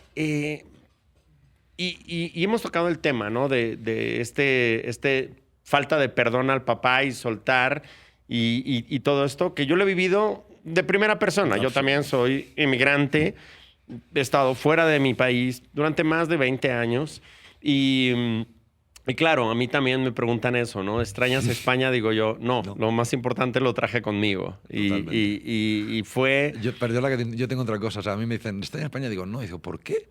Dice, porque yo disfruto España y no la sufro. Exactamente. Porque cuando voy, la disfruto. Pero no la sufro. Porque, si quieres entramos más adelante, España tampoco está como para tirar cohetes. Como para tirar cohetes y hablas con cualquier español. Sí, para hacerlo justo, ¿no? Se va a quejar que si el gobierno, que si esto, el impuesto, totalmente. Y la inmigración. O sea, por tanto, la queja de la gente es universal. Es genérica, es ¿no? universal. Pero ahora, ya que fuimos 500 años atrás, ahora vamos a ir a la actualidad. Hay un tema que creo que es la noticia número 1 en todos lados. Netflix anuncia que va a comprar Warner Brothers. Correcto. Esto parecería como un movimiento normal, adquisiciones. Uh-huh. Sin embargo, es algo, y tú lo sabes porque llevas años en esta industria, trabajas en esta industria, conoces perfectamente, prácticamente todas las plataformas, todas las productoras, todas las casas en muchos países y entiendes de raíz lo que eso implica. El primero que ha salido a levantar la voz ha sido ni más ni menos que yo creo que el último gran cineasta de esta generación, que es el señor Chris Nolan, correcto, diciendo, espérate, presidente del sindicato de directores americanos, ¿qué mierda es esto? Correcto. ¿Por qué? Porque vaticina pues, que Warner, que era el gran último estudio que quedaba en theatricals, uh-huh, es decir, salidas a salas de cine, al ser adquirido por Netflix, que su negocio no son las salas de cines, correcto, pues pueda tomar unas decisiones drásticas para los próximos años de la industria en la que tú y yo vivimos y trabajamos. ¿Qué sucede con todos estos movimientos? ¿Y qué sucede, Pablo, en la era de la inteligencia artificial. La era de la inteligencia artificial donde ahora mismo, con una precisión quirúrgica, que tú lo sabes porque has vivido el píxel mínimo y toda la evolución que hemos tenido, donde ya puedes tener un deepfake, donde salgas, Totalmente. un video sexual, Absoluto. un video diciendo todo lo que estás diciendo ahora Al revés. al revés. Totalmente. Pueden hacer lo que sea con una imagen. Estamos en una época donde justo la creación de efectos especiales, la postproducción, la corrección de color de películas, ya todo el mundo te dice, pero eso lo puede hacer una inteligencia artificial. Le das un botón y ya está. Es fácil. ¿Qué está sucediendo? ¿Cómo se está moviendo la industria? ¿Qué es realmente esto que en todos los pasillos, en todos los podcasts, en todas las reuniones, en todos los aeropuertos, la gente dice lo mismo? La inteligencia artificial me va a quitar mi trabajo. A ver, yo creo que son dos cosas. Van unidas, pero son dos cosas. Obviamente nuestro negocio, que es la parte de creación de contenido, creación de películas, series, obviamente tienen un destino, que son las plataformas. Por el tema que está en boca de todos, que es la probable compra, porque aquí hay que dejar las cosas claras. Paramount ya dijo, yo doy más. Correcto. Ya puso más dinero en la mesa. Entonces, una cosa es que Netflix haya llegado a un acuerdo de compra con Warner Bros. Ojo, Warner Bros. Implica muchas cosas. O sea, DC Comics, con todo el catálogo, etc. HBO. Y la ventana, obviamente, theatrical. Una cosa es eso, que llegar a un acuerdo. Tú y yo podemos llegar a un acuerdo de yo te compro el coche. ¿Okay? Otra cosa es que me lo vendas. O sea, pero ahí hay muchas más implicaciones. Una de las implicaciones es lo que es el monopolio, el futuro monopolio, que es lo que el año que viene se va a estudiar por las autoridades competentes, que van a ser los Estados Unidos, que van a decidir si realmente esta compra atenta contra el monopolio de la industria. Que obviamente sí. Y esto es un movimiento para controlar la industria, que no nos olvidemos. Es como el Señor de los Anillos. Efectivamente. Un anillo para dominarlos a todos. Efectivamente. Es decir, al final lo que busca Netflix es monopolizar y controlar todas las aristas del negocio. Ya tiene la plataforma, ya está estrujando un poco a las productoras. ¿Qué les falta? La ventana theatrical, que nunca ha sido ni es el objetivo de una plataforma, porque básicamente compite. Claro. Es decir, realmente son hermanos pero diferentes padres. Somos Netflix hermanos. no vende palomitas. Efectivamente, Netflix tú lo consumes en tu casa, no lo consumes en una pantalla de cine. ¿Qué tiene Warner? Pues pantalla de cine y modelo de negocio de cine, que poco a poco va a menos, desgraciadamente, pero es así. Entonces, ¿qué busca Netflix? Precisamente eso, poder tener cierto control de la parte que no controla. Veremos dónde nos lleva eso. Yo creo que no está tan claro todavía que Netflix pueda o le autoricen a la compra de Warner por todas las implicaciones, ¿no? Obviamente, el primero que ha levantado la mano ha sido Paramount. Y encima dicen que ha hecho una oferta Sí. a 108.000 millones de dólares. Pero que hay un problema. Es que Paramount no tiene los ingresos para poder afrontar. Es que por eso la oferta no es de Paramount. Es de otra persona. Es que hay que saberlo todo. El problema es que Paramount, si al final comprara Warner Bros., entraría prácticamente en quiebra técnica por la cantidad de deuda que tiene que generar para poder comprar y poder mantener, porque el problema no es comprar Warner Bros., sino es poder seguir generando contenido, completamente, pagando sueldos, producciones millonarias, y el riesgo es altísimo.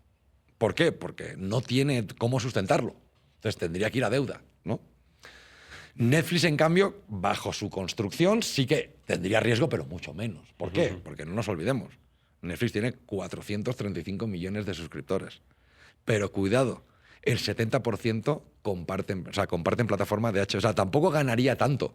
A nivel suscripciones no ganaría. Ganaría muy poquito. Porque el 70% de los suscriptores comparten HBO y Netflix, compran las mismas plataformas. Por tanto, no cambiaría nada. No ganaría cuota de mercado. Ganaría poder, pero no cuota. Entonces, estos movimientos son normales también. Yo creo que la historia del cine, de los grandes estudios de cine de los años 30, 40, 50, también ha dicho eso, ¿no? El grande se come al chico o el grande se come al que tiene dificultades. Eso ha pasado con Sony, que compró Columbia, etcétera, etcétera, Disney etcétera. con Marvel, con Pixar, con todas estas IPs. Al final es una cuestión de cómo se gestiona y cómo se mueve el mercado. Es así. Y hay que tenerlo en cuenta que es así. O sea, a partir de ahí, pues bueno, pues los que trabajamos pues nos vamos moviendo un poco. A nosotros como trabajadores de la industria no cambia nada. Seguramente si al final Netflix compra Warner, va a mantener el sello Warner como tal. Simplemente que el dinero va a otra cuenta bancaria, nada más. Y con otras condiciones, pero poco más. O sea, a nivel generación de contenido no va a cambiar. O sea, se va a generar lo mismo. O parecido. El problema es que entras en una dicotomía un poco complicada, que es uno que es así y el resto que ni sumando les llegan. O sea, claro. Si tú sumas Amazon, si tú sumas Disney, tú sumas VIX, si sumas Apple, con la adquisición de Netflix por parte de Warner por parte de Netflix, no le llegan ni a la tercera parte. Entonces ahí sí que hay un poder económico y el fondo de influencia de qué tipo de proyectos se hacen, en qué condiciones. Y obviamente siempre en la historia lo ha pasado. Cuanto más monopolio, peor le va a la gente. Cuidado, que la gente no se olvide de eso. Al final va a ser el de siempre, el usuario. Correcto. Y tocando el tema de la inteligencia artificial, Pablo, acabo de ver justo una plataforma llamada Showrunner, donde pues, prácticamente empezó como una broma, haciendo unos pequeños episodios de South Park. Y ahora mismo es una plataforma donde tienes series animadas y lo que se le invita al usuario no es a ver una serie, es a crear tu propia serie, hacer tus avatares, tener tu propio storyline, poder de una forma completamente inmersiva ser parte de un show que, digo, South Park, todas estas animaciones que tampoco es que tengan esta complejidad tremenda, no son Inception ni una película de Nolan, pero ya estamos en ese punto. O sea, ya es irreversible, ya no es, oye, pues es que yo estoy en contra de los procesadores de texto porque yo quiero seguir trabajando en mi máquina de escribir. No, el problema no es el procesador de texto. El problema es que la máquina de escribir ya no sirve, ya no hay mercado para eso. Correcto. Estamos llegando a ese punto, el punto de los deepfakes, de la inteligencia artificial. ¿La inteligencia artificial nos va a quitar el trabajo, Pablo? No, definitivamente no. O sea, creo que estoy hablando desde donde yo lo conozco, ¿no? Obviamente en otros sectores de la sociedad lo desconozco. Medicina, arquitectura, lo desconozco. O sea, en lo que es la parte audiovisual, creo que no. Hay que entender que la inteligencia artificial es una gran ayuda, grandísima. Te puede simplificar. De hecho, la inteligencia artificial dentro de la postproducción lleva muchos años, ¿eh? O sea, no es de ahora. Lo que pasa es que hay que entender dónde la pones y cómo la utilizas.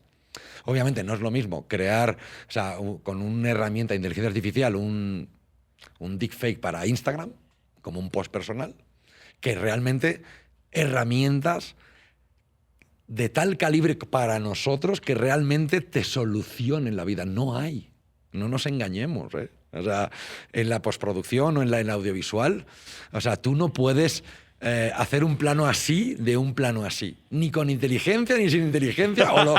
O lo grabas con inteligencia o no hay manera. Entonces, entendamos eso. O sea, al final son procesos creativos. Tú, obviamente, a una inteligencia la puedes entrenar, pero una inteligencia no siente, no se levanta por la mañana. Nuestro trabajo es subjetivo, nunca ha sido objetivo. El 1 más 1 es 2 en matemáticas. Aquí no. Por tanto, y tú eres director y tú me lo puedes decir. O sea, tú llegas un día a una sala de montaje, te gusta el montaje y al día siguiente le das play a la misma secuencia que dejaste la noche anterior y la cambias. ¿Por qué? Porque es sensibilidad. Eso una inteligencia no la puede tener. La inteligencia se rige por ceros y unos y por lo que aprende, pero no puede aprender a sentir. O sea, por eso es inteligencia artificial, no conciencia artificial. Efectivamente, y al final son procesos creativos humanos que dependen de cómo te levantes, de si te has peleado con tu pareja o no, porque es así, o sea, y los procesos creativos funcionan de esa manera, que es una gran ayuda para nosotros como usuarios y para eficientar procesos y para hacer ciertos procesos, absolutamente.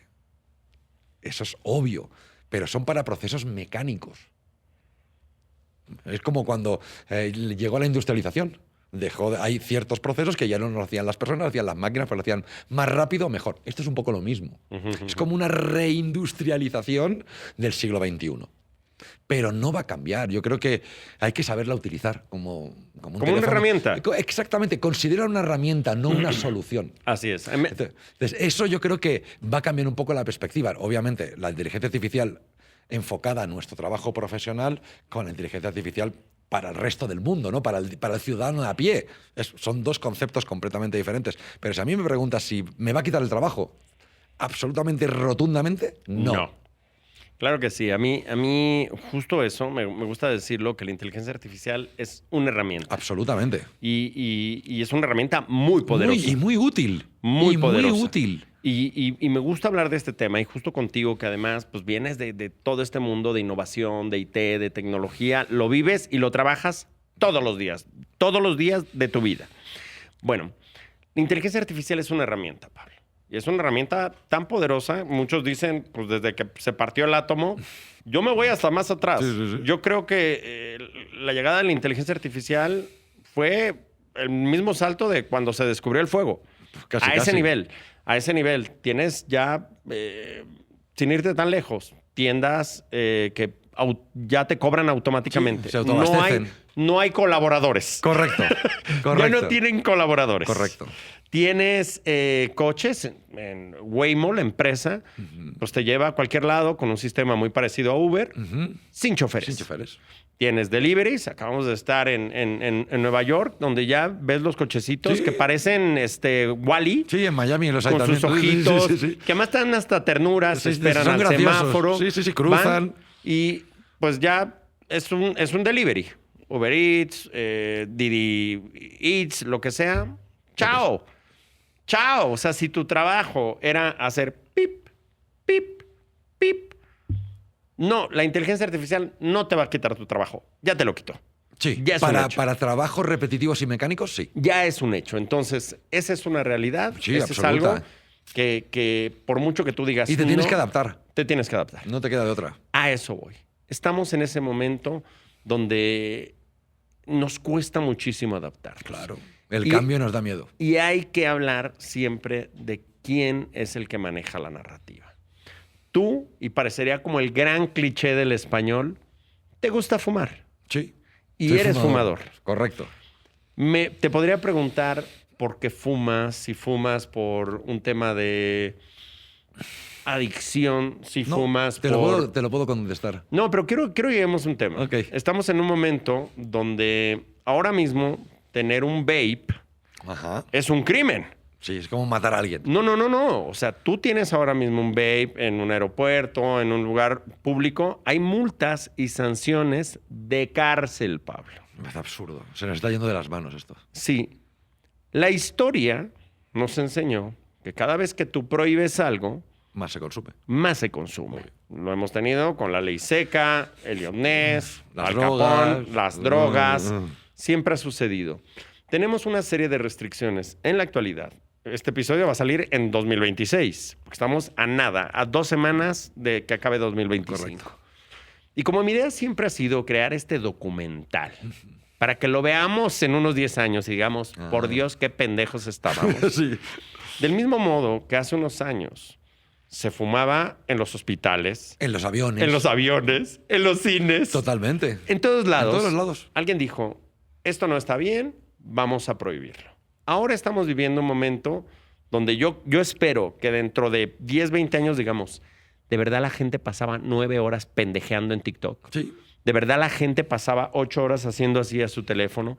De verdad pasaba esto. ¿Qué nos ha enseñado la historia sobre ahora con el cigarro, que es los nuevos apestados? Sí. No puedes fumar, restricciones, fotos. Las fotos más aterradoras que he visto en mi vida... En un paquete de tabaco. Están en un paquete de tabaco. Sí. La gente no va a dejar de fumar. No. Así cueste más caro, así haya más impuestos, así tengas la foto más aterradora de tu vida, vas a seguir fumando. Correcto. ¿A quién le beneficia esta narrativa? ¿Qué es lo que sucede contigo? ¿En tu cabeza ahora mismo estás pensando en fumar? Puta, sí, obvio. Estoy pensando cuándo acabo para irme a fumar. Ya me pero voy. Bueno, pero no. Podrías hacer un Franco Escamilla en este momento exacto, y dejar claro que tienes los huevos, vamos, enormes. No va. No. Creo que también que las restricciones a los fumadores también nos ha venido bien de cierta manera, ¿no? Ajá. O sea, creo que tampoco todo es malo. El problema es cuando tú demonizas a una parte de la sociedad por interés, no por otra cosa. Yo estoy absolutamente convencido de que las prohibiciones del tabaco no son para que vivas más. Ujú. O sea, eso lo tengo meridianamente claro. Y te lo dice una persona que su padre trabajó en hospitales 45 años. O sea, yo he vivido hospitales desde muy chiquito. Entonces, y mi padre era fumador. Entonces, al final, uno fuma porque le gusta. O sea, yo fumo porque me gusta. A mí la gente dice, es que no puedes dejar de fumar. No, es que no quiero. Exacto. Es que todavía creo que puedo decidir si quiero o no quiero fumar. O sea, y entiendo que haya sitios que no se pueda fumar y estén restringidos. Claro, y los respeto. El problema es que tienes que entender que es que aporto yo más como fumador a las arcas del Estado que el que no fuma. Perdón, el 80% del coste del tabaco son impuestos. Y cada vez que sube 5 pesos una cajetilla, el gobierno de cualquier país recauda cientos de miles de millones. Entonces, ¿en qué estamos hablando?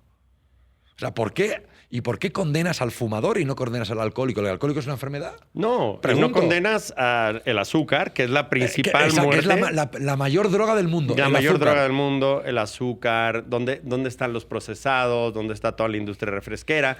Ahí sí nadie te va a decir nada. No, porque ahí hay muchos intereses políticos. Y aparte, el relato del tabaco ha calado. Si tú le preguntas a un fumador, a un no fumador que nunca ha fumado, no, es que los fumadores... O sea, ha calado el relato, decir, el fumador es malo. O sea, es una imagen que no quiero para mis hijos, por ejemplo. Eso sí, después yo me bebo 3 botellas de vodka. Eso sí, eso queda muy cool. Claro. La pregunta es, porque yo no veo un hígado jodido, perdón por la Sí, palabra, en la etiqueta de una botella de vino, un accidente. Un accidente por venir ebrio o borracho, si lo queremos decir como... o sea, no entiendo. Entonces, ¿por qué hay esa distinción? Bajo mi punto de vista, porque el relato conviene. Ni más ni menos. El día que le dé más rédito, otra cosa cambiará el relato.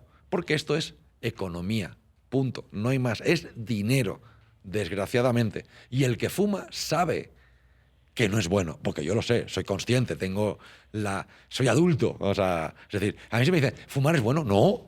No. Obvio, no. Este podcast no está diciendo, señor, fume. Para nada. O sea, pero sí que te digo, decide si quieres o no fumar cuando eres adulto y tienes capacidad y raciocinio para poder distinguir. Fumo porque quiero y tiene estas consecuencias. No fumo y no quiero fumar y tiene otras, porque no nos olvidemos. O sea, el cáncer de pulmón no lo va a tener solo el que fuma, ¿eh? Que quede claro. O sea, hay cánceres de pulmón que hay gente que no fuma en su vida. O sea, que quede claro, o sea, porque aquí también el relato está un poco como intoxicado, ¿no? No, es que los que no fuman. No, es que yo porque tengo que pagar la sanidad del que fuma. Yo también pago la tuya. Nos ha jodido. O sea, yo... Pablo Sastre. Nos ha jodido. O sea, You're in. yo también pago la tuya cuando vas a hacerte un retoque de estética. Perdón. No, me parece un relato absurdo. Lo que pasa es que queda bien. La queda narrativa cool. queda La narrativa bien. queda La súper narrativa cool. queda de puta madre, y sobre claro. todo, te hinchas el pecho diciendo, no, es que los fumadores tendrían que extinguirlos y tal, y te queda como muy cool y tal. Porque no lo entiendo. O sea, repito, yo sé por qué fumo. Soy consciente. Soy absolutamente consciente. De la misma manera que fumo, pero no bebo. Bueno, pues cada uno ahora que haga lo que quiera. Decide. Punto. Decidir, somos esclavos de nuestras decisiones, ya está, yo soy consciente. Yo no me voy a quejar si dentro de 20 años me da un cáncer. No voy a hacer, porque soy consciente de lo que he hecho durante mi vida. Punto. No hay más. O sea, creo que la gente se complica la existencia, perdón. Y, repito, el fumar queda bien, queda cool. Después están los fumadores sociales, que son los que te critican, pero ellos fuman cuando salen a tomar copas. Y los que no compran, encima. Son los que gorronean. Exacto. Encima te cuesta la pasta. Dices, no mames, o sea, No, es que no fumo. Dices, ¿pero por qué me pides? Hijo Ah, no, porque puta, me estoy tomando una cerveza contigo. Pues coño, cómprate y aporta al Estado lo mismo que aporto yo.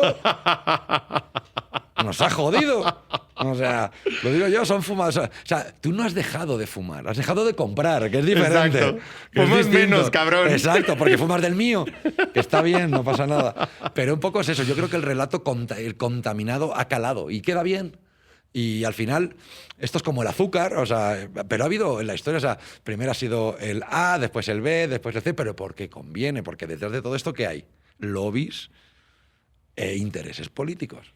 Y el que no lo quiera ver así, se equivoca. Ya está, pero ¿tú hoy te comes un tomate y sabe a tomate? No. No, sabe invernadero, porque lo han criado artificialmente. Pero de ahí no te quejas. ¿Por qué? O sea, ¿por qué? Porque te están metiendo fertilizantes, etc. Pero tú sigues comiendo tomates, ¿no? Y verduras. O sea, y el salmón, que es de piscifactoría engordado artificialmente. La vaca que te comes no está pastando en el campo súper cool y le ponen música y tal. No. Está metida en una granja y es como una fábrica. Pero no te quejas. ¿Por qué? Y con el tabaco sí. ¿Por qué? O sea... Entonces, hay que ser un poco coherentes en la vida, ¿no? O sea, la coherencia es importante y el equilibrio es importante. Es decir, esto cuando tú te vas a un huerto de un amigo que vive en un pueblo y te comas un tomate, sabe a tomate. Sabes lo que te comes. O sea, no necesitas nada, te lo puedes comer a bocados. Tú te comes un tomate comprado en cualquier tienda y te sabe a qué. A nada. Pero yo no veo manifestaciones por gente que digan que los tomates son una puta mierda. Perdón, es que es así. O sea, pero porque mola, porque queda bien. Y esto, enlazado todo esto, viene el wokeismo de esto de que todos son súper cool, todo tiene que ser orgánico. No mames, o sea... Por favor, toquemos O sea, eso. no. Necesito... Es que- Siempre, en toda buena historia, necesitamos al enemigo. Pero es que... y es lo que ha hecho el movimiento woke. yo Ponerte creo que- enemigos en todos Exacto, lados y no. confrontar. Yo creo que lo hacían inconscientemente. Yo creo que no lo hicieron aposta. Les salió así. Pero creo que, repito, o sea, el wokismo no es de hoy, ¿eh? O sea, el que todo el mundo quiera ser igual, son los principios de la libertad. O sea, las jerarquías horizontales, todo es por y para el empleado, el jefe es un cabrón y un monstruo y un demonio. El malo. Eso sí, el que se juega su dinero es él, ¿eh? No tú. Cuidado. Yo siempre digo lo mismo. O sea, ¿es malo? Hazlo tú. A ver si... No, es que yo no quiero. Ah, entonces necesitas a alguien para poderlo criticar, que eso es el... Obvio. No, y te dice todo, no. O sea, yo tengo amigas, o conozco empresas que tienen al loro, lo que te voy a decir. Chief Happiness Officer. Verga pendejada. Vas cabrón. a flipar. Hay mucho ahí que hasta encima... Yo estoy flipando. Yo cuando me lo dijeron digo, pero me estás vacilando, ¿no? Sí. Me dice, Y dan no, conferencias, güey. No. Y es obligatorio. Pero es que lo más surrealista de esta cosa no es que haya conferencias. Es que haya alguien que le haya dado ese puesto y le pague. Que alguien haya comprado soberana mamada. Estupidez. Perdón por la palabra. O sea, y así nos va. O sea, al final, y todo este wokeismo, igualdad y tal, ¿sabes lo que genera? Porque no nos olvidemos, el mercado laboral, ¿qué podemos decir? ¿70-30? ¿70 hombres, 30 mujeres? ¿No? ¿60-40? Yo creo que no va por ahí, ¿eh? No. Entonces, llega un momento que te digo una cosa, y yo no voy a hacer un discurso machista porque no lo soy. Pero sí que para un hombre es complicado hoy en día gestionar un equipo de mujeres. Y esto, por el wokeismo y no, porque todas tenemos que todos somos iguales. ¿Qué diferencia entre una mujer y yo? Ninguno. El género, es que a mí me da igual el género. Yo no contrato por género, contrato por talento. Claro. A mí me da igual que sea hombre, mujer, perro, marciano, me da igual. O sea, yo busco un perfil de profesional que no distingue género para que Raza, color, religión. me da igual, me da como igual. si me lo tengo que traer de Groenlandia, a mí me da igual. Y a grandes rasgos la sociedad funciona así, porque cada vez es más profesional. Pero argumentar el rollo este de que no, porque tiene que haber paridad. Bueno, ¿y si no la hay, qué hacemos? Y si yo no encuentro, voy a poner un ejemplo, una editora como la que quiero yo, pues no hago el proyecto, porque como tiene que haber paridad. Menuda estupidez. De hecho, yo contrato a más mujeres que hombres, pero no por nada, sino porque me funcionan mejor. Y no estoy en contra de los hombres, sería un poco absurdo. O sea, pero este rollo del movimiento, de que todos tenemos que ser igual, me parece antinatural. Y creo que ha calado, y creo que las grandes empresas se gastan fortunas en vamos a dar una conferencia de no sé qué, vamos a dar una conferencia de no sé cuántos, o sea, no, señores, no, que aquí no hemos venido a recibir en conferencia, hemos venido a trabajar. Este señor me paga, no porque vamos a atender una conferencia de no sé qué, una de no sé qué. No, señor, no. Greenwashing. Todo es washing Todo al es final del washing, día. todo vamos a lavarlo, ¿no? Vamos a parecer más que ser. Y ahí voy a una cosa que respecto a lo que acabas de decir, me lleva a una cosa. Al final, ¿quién generó el woke? Las propias grandes compañías porque necesitaban lavar su imagen. O sea, ¿qué quiere lavar una empresa petrolera? Pues que contamina menos. O una empresa química, pues que contamina menos, ¿no? Pues de ahí nació el rollo este de que, no, ahora es que yo soy green. O sea, explícame, ¿te dedicas a extraer petróleo de la tierra y quieres ser green? Pues creo que los conceptos se chocan. O sea, que obviamente vas a hacer procesos para contaminar menos, pero es que es inevitable. Tu trabajo y tu materia prima, por naturaleza, es contaminar, hijo puta. Es la que es. Un fabricante de coches. Ahora no. Ahora tienes que ser todos eléctricos. Está bien. ¿Cuántos puestos de carga hay en la República Mexicana? Es decir, yo voy de aquí a Oaxaca y no llego. Se te acaba la batería. No, porque no hay dónde cargar. Entonces, ¿qué estamos haciendo? ¿Y qué pasa después con la batería? Exacto. ¿Cómo? Ojo, las baterías no son de hojas, son de litio. ¿Dónde va esa batería? Un cementerio de baterías a 3.000 metros en la fosa oceánica. Eso no contamina. Seamos un poco coherentes, señores. O sea, y el woke y el green y toda esta cosa, al final hace que te aten de pies y manos. Al final vas a trabajar y solo vas a recibir conferencias. Está cabrón. O sea, dices, ¿entonces para qué voy? Ahí es donde va a entrar la inteligencia artificial a decir, sí, ese fuera. O sea, un Chief Happiness Officer. Te juro que yo me quedé estupefacto. Estupefacto. O sea, te juro que mira que había escuchado siglas raras, o sea, porque las hay, ¿no? Pero cuando me digo, ¿perdón? No, ojo, ¿y el sueldo que debe cobrar esta persona por pues ser? Por eso está muy feliz. Nos ha jodido, también sería yo sería feliz. Yo también estaría muy feliz. Entonces, yo creo que todo eso a la larga se va a caer. O sea, se va a deshacer como un azucarillo en un café. ¿Por qué? Porque tiene un tiempo limitado. Es decir, es una moda. Así es. Es una moda y cuando pase la moda, pues bueno, volveremos a lo de antes. O sea, y esa gente... A ver, ¿cuánta gente se hizo rica vendiendo mascarillas y guantes en la pandemia? Obviamente había una situación de alerta sanitaria, ok. Pero para los vendedores de gel, ¿vino Dios a verles? Claro. O sea, entonces... el ser humano se aprovecha de las circunstancias del momento de la historia. Ahora toca el woke, el green, la horizontalidad, todos somos iguales, masculino, femenino y neutro. ¿Cómo te autopercibes? Exacto. ¿Cómo te sientes hoy? Yo, ¿cómo me autopercibo? Pobre. Yo me autopercibo pobre. Perdón, claro. Yo me autopercibo pobre porque me encantaría ser rico. Yo me autopercibo con capacidades metabólicas diferentes, Exacto, Pablo. totalmente. O sea, me encantaría tener el abdomen de Brad Pitt, pero pues no. Exacto, pues bueno. Me tocó barriguita chelera. Es lo que nos tocó, pues ya está. Pues, pero esto de cómo te autopercibes, no mames. O sea, pues cómo me voy como una persona, punto. O sea, incluso no le pongas el género, como una persona. ¿Por qué el masculino, el femenino, el neutro, el indefinido? No sé cómo, perdón por... O sea, ¿por qué unos tienen que tener más privilegios que otros? No lo entiendo. O sea, sinceramente a mí me supera. O sea, creo que me recibí una educación bastante buena, pero me supera. O sea, te juro que hoy en día hay conceptos que a mí me superan. Te lo juro. O sea, llámame carca, llámame... No sé, antiguo... Pero te juro que a mí hay cosas que me superan. Eres un clásico. Sí. Eres un Pues modelo sí. vintage. Pues sí, no te digo que no. Con las piezas originales, Pablo Bueno, Sastre. alguna cambiada, también te digo. Alguna también cambiamos, pero bueno, es lo que toca. Pero sí, o sea, de verdad que a mí sobre todo por esta generación nueva que empieza a salir, ¿no? Mis sobrinos que tienen 18, 22 años, que obviamente tienen una concepción de la completamente diferente. Pero yo digo, qué difícil lo van a tener, ¿eh? De verdad. Así es. Yo creo que lo van a tener muy difícil. Por las expectativas que ellos tienen, por lo que se merecen sin haber trabajado nada y por la inteligencia artificial que va a acabar con muchos de los trabajos tradicionales porque son más eficientes y más baratos. Punto. Es así de simple. Entonces, lo van a tener.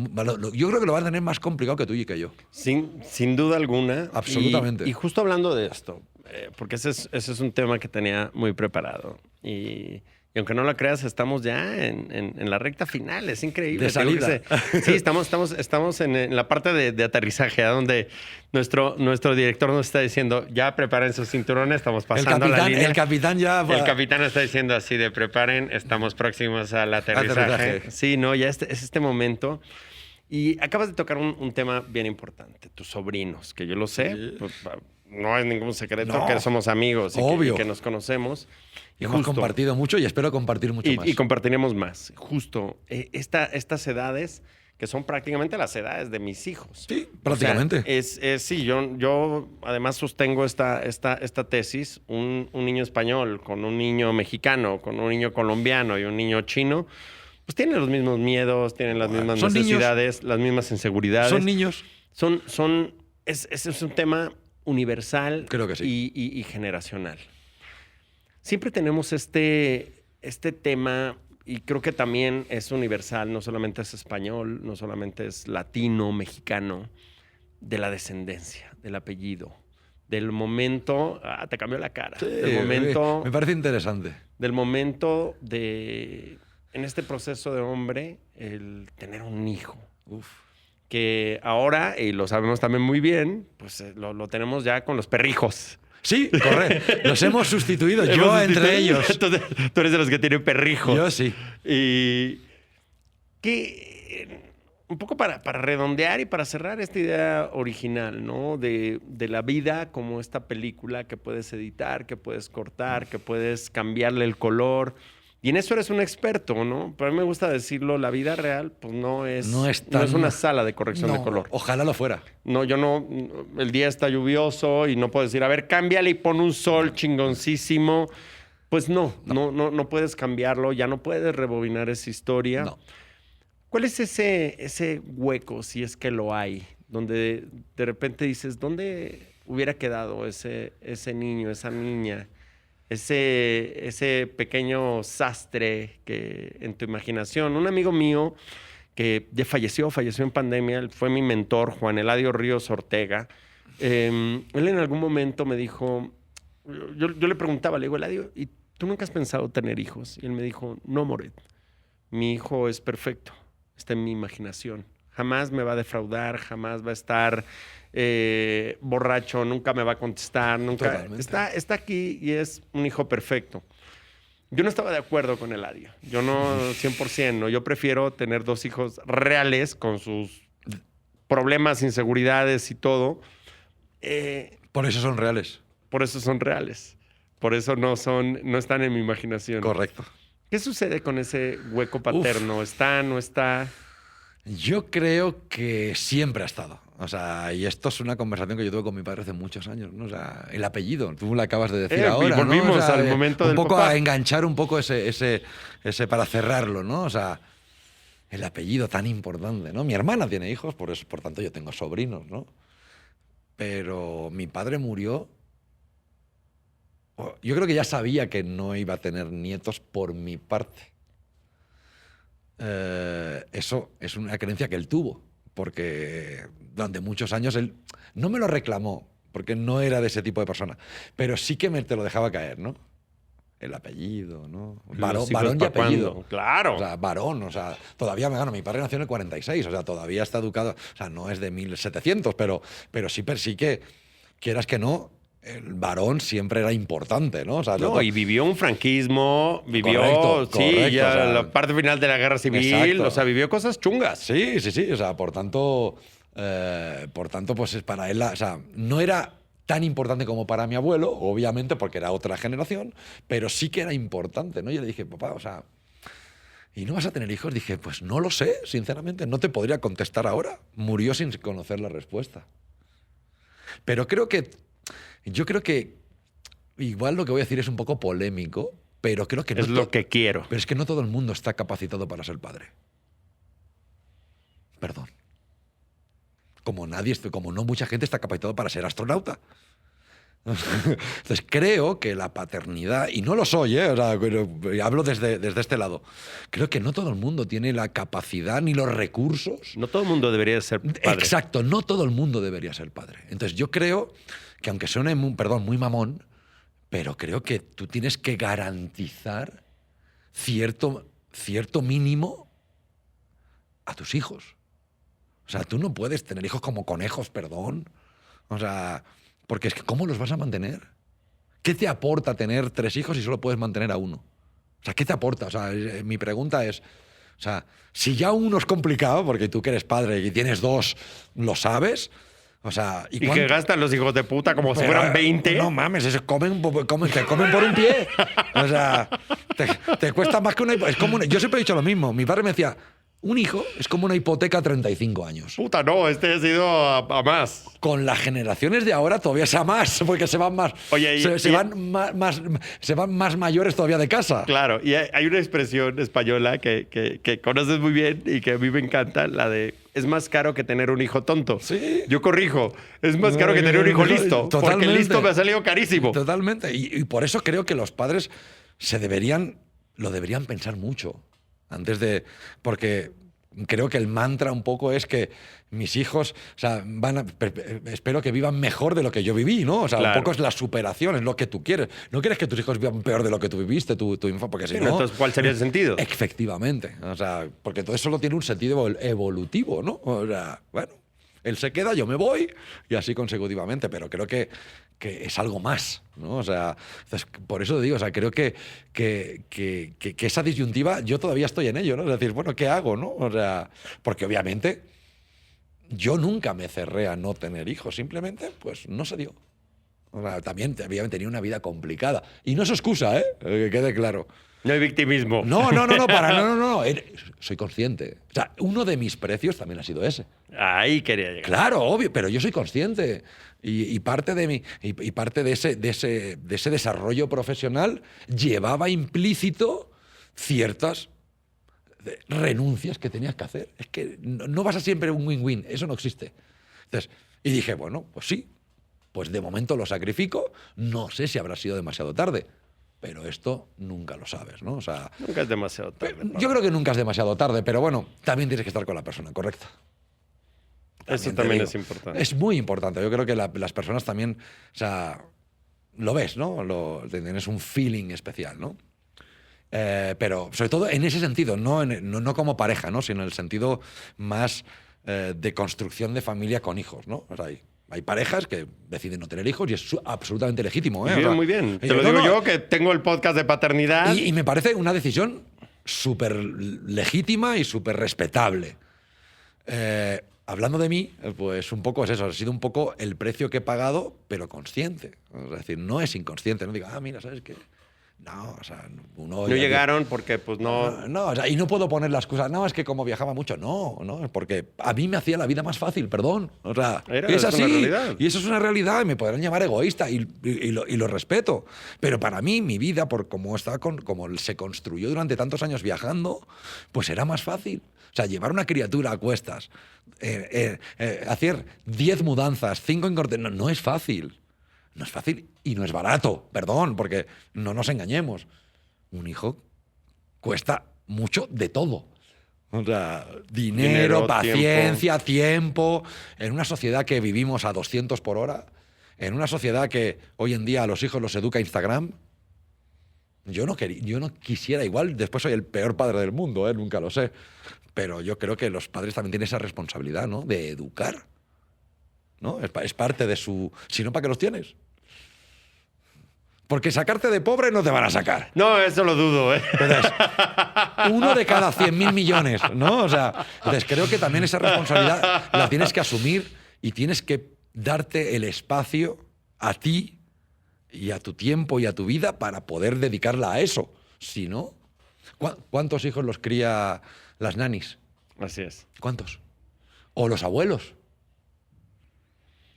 Entonces, No, y ahora mismo realmente... ojo, me parece legítimo, el tablet. O el tablet. Hoy en día, ay, niño, no toma el tablet y no chingues.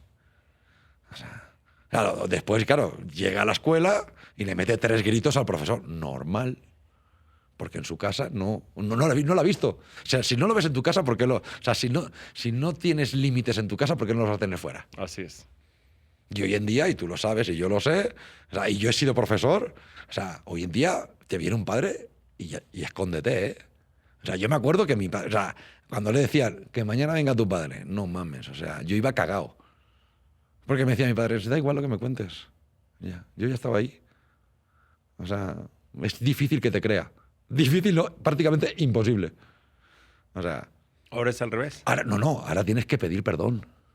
Perdón, pero, o sea, un día pues, en una tutoría van a tener que poner agentes de seguridad. Y no es broma, ¿eh? O sea, es impresionante. En esta silla acaba de estar Es impresionante. Armando Ávila Dorador, experto en educación. Pues, es el Pablo Sastre de la educación. Ha pasado por todo y me contó una historia con la que quiero ir cerrando. Uh-huh. Que esas son historias de verdadero terror. Me contaba Armando, además el episodio está brutal porque se mete a las tripas del sistema educativo, habla de cosas muy sensibles. Y una de las cosas que me contaba fue una historia. Cuando él empezaba, él es biólogo, empezaba dando clases. Y tú recuerdas que en algún momento a nosotros nos tocaba diseccionar una rana. Correcto. Con un bisturí y abrías la Naturales. ranita. Sí, en naturales abrías una rana. Bueno, pues dice que estaba en esa clase y de repente, mientras están diseccionando la rana, una chica de repente pega un grito y hace ¡ah! Él ve qué pasa y dice que el alumno que estaba detrás no se le ocurrió otra cosa que con un bisturí abrirle la espalda. Claro, él se pone como loco y le grita, ¡eres un pendejo! Pueden revisar el podcast para que vean, él lo actuó mejor que yo. Claro, le digo yo, pues al menos fue una herida limpia, ¿no? Sí, porque era de bisturí y dice, sí, claro, enfermería, bueno, sangre, escándalo y todo. Corte A, al día siguiente, voy a la escuela, estoy entrando y me encuentro a la persona que estaba en la puerta diciéndome, profesor Armando, no vaya a su clase, lo está esperando el director. Sí, Dijo, claro, pues normal. Está la madre de la niña, emputadísima. Lógico. Y me la va a hacer de pedo. ¿Cómo cortaron a su hija? Que es lo más lógico. Es lo más lógico. Seguramente no iba por ahí. Plot twist. Obvio, Pablo Sastre. Obvio tiene un twist que ni Night Shyamalan. Cuando abre, está la mamá del niño. Emputadísima, diciéndole, usted no va a pendejear a mi hijo. El niño del bisturí. Sí. Da igual lo que le haya pasado a los demás. Usted no va a pendejear. Claro, hay un final feliz, muy bueno, donde confrontan a la mamá. Estamos en este momento, Pablo, donde la gente está sensible a todo. No, y sobreprotecciona. Exacto. Sin y no me digas, ningún criterio. Ese es el punto. ¿Qué chingado va a pasar con la sociedad, con los empleos, con toda la gente que al final está más preocupada porque le cambies una letra y digas todes? Totalmente. Porque, pues si no me hables así y háblame con ella y dime esto y yo, pues hoy me siento que me voy a poner una falda y pues respétame y no me digas Carlos, dime Laura. Sí. Cuando salgas al mundo real y tú que eres experto en postproducción te des cuenta que el puto mundo real no le vas a cambiar, no hay likes, no existe nadie que te vaya a decir, ay, usted se siente mal, pues mire, pues se puede ir a sentir mal a la calle. Exacto. Porque ya no tiene trabajo. Correcto. Porque el mundo real no funciona Gira de otra manera. likes. ¿Qué vamos a hacer? Es que el gran problema, yo creo, es que el ser humano por naturaleza es autodestructivo. Es así. Eso no fue tan positivo. No, pero esta es la realidad. Entonces, pero ¿qué debemos hacer? Yo creo que debemos tener cierta conciencia, ¿no? O sea, yo creo que lo que haría mucho bien es que tú no engañes a las generaciones posteriores, a las generaciones que vienen, las que nos van a sustituir, o sea, básicamente, porque esto es evolución, ¿no? O sea, tú no le puedes mentir a la siguiente generación diciendo que todo lo vas a tener muy fácil. O Sí, que tu objetivo en la vida es ser feliz. Exacto, o sea, no. O sea, ser feliz, no, perdón. O sea, la vida es una cabronada tras otra cabronada tras otra cabronada, porque la vida la sociedad la hemos construido todos así, competitiva, súper profesional, acelerada, incluso despersonificada de las personas, ¿no? O sea, entonces, si tú le vendes la moto, tanto educadores, porque eso también habría que tocar del tema de cómo educan o qué le cuenta los colegios, universidades a los futuros, a los que nos van a intentar pagar las pensiones, que ya veremos si nos la pagan. Uf, yo lo tengo jodido, pero bien. Pero entonces, si tú los metes en una burbuja y le cuentas la película de Heidi y de que todo es maravilloso y de que tú solo por estudiar dirección de cine, cuando salgas de aquí, o sea, de la universidad... vas a ser Iñárritu. O sea, y te mereces un Oscar, o sea, y si no eres un fracasado. Sí, o sea, es o el cielo o el infierno, ¿no? O sea, y yo creo que la vida no es ni blanca ni negra ni sí ni no, es gris y depende. O sea, es así. Pero yo creo que eso es lo que tenemos que cambiar. Es darle realidad a esa generación que va a seguir construyendo. Si tú la metes en una burbuja de cristal, cuando lleguen van a ser unos frustrados. ¿Qué es lo que está pasando? Están frustrando a las nuevas generaciones. Entonces, claro, ¿qué pasa? Por eso cada año que pasa, la gente mayor tiene que trabajar más. Pero no porque quiera, sino porque los que vienen detrás te ponen un nivel que dices, no, si yo no cobro 150.000 pesos y trabajo 5 horas, yo para eso estudié. Entonces creo que es un error de concepto, o sea, de conceptual, o sea, no, o sea, chico, pues te vas a echar gasolina en una gasolinera durante 8 horas de turno de noche. Esa es la realidad. Esa va a ser tu realidad. Y no vas a vivir en las lomas. Y vas a tener 3 autos y 2 choferes. No, esa no es tu realidad. Todos nos gustaría. ¿Lo puedes conseguir? Sí, trabaja. Duro. Y cuando no tengas trabajo, vete a otro país, a otro continente o a otro planeta a buscar trabajo. Porque no te van a llamar. Ojalá fuéramos de esa élite de que somos tan superdotados que... Pero no, el superdotado es ahí el 0,0001%. El resto nos toca pelear por lo que queremos. Y también eso hace mucho en que te motiven para eso desde que eres pequeño. Que los padres motiven, que te motiven, que no te apalanquen, que no... O sea, no, tú tranquilo, tú eres un fenómeno. Tú, tranqui. Tú cuando tengas 25 años vas a tener 5 casas, 3 Porsche y un avión privado. Claro, cuando no lo tienen, ¿qué pasa? Clic, clic, clic, clic, clic, clic, clic. Se desmontan como un azucarillo. Me mentiste. Exacto, y la culpa encima son de sus padres. De mis papás. Y es que tienes razón. Sí que es verdad. Es que para mí tienen razón ellos. Me mentiste. Porque no tienen las pelotas suficientes para decirle la realidad, porque igual lo tengo que llevar al psicólogo. Perdón. Yo no he ido al psicólogo hasta de bien mayor. O sea, y he vivido en una sociedad normal, ¿eh? O sea, no. O sea, entonces creo que eso es un error y yo creo que partimos de ahí. Entonces, cuando cambias a la gente que te va a sustituir, puedes cambiar y puedes evolucionar una sociedad. Si tú le mientes, lo que generas borregos, y generas gente frustrada. Entonces, claro, o sea, la gente frustrada no aporta. Si no aporta, tú tienes que trabajar más años y yo también. En vez de retirarte a los 60, te debes retirar a los 70. Porque tienes que trabajar 10 años más y aparte, el mercado como eres una persona con experiencia y tal, los prefiere a ellos. Porque tú tienes, aunque tengas más experiencia, tienes menos,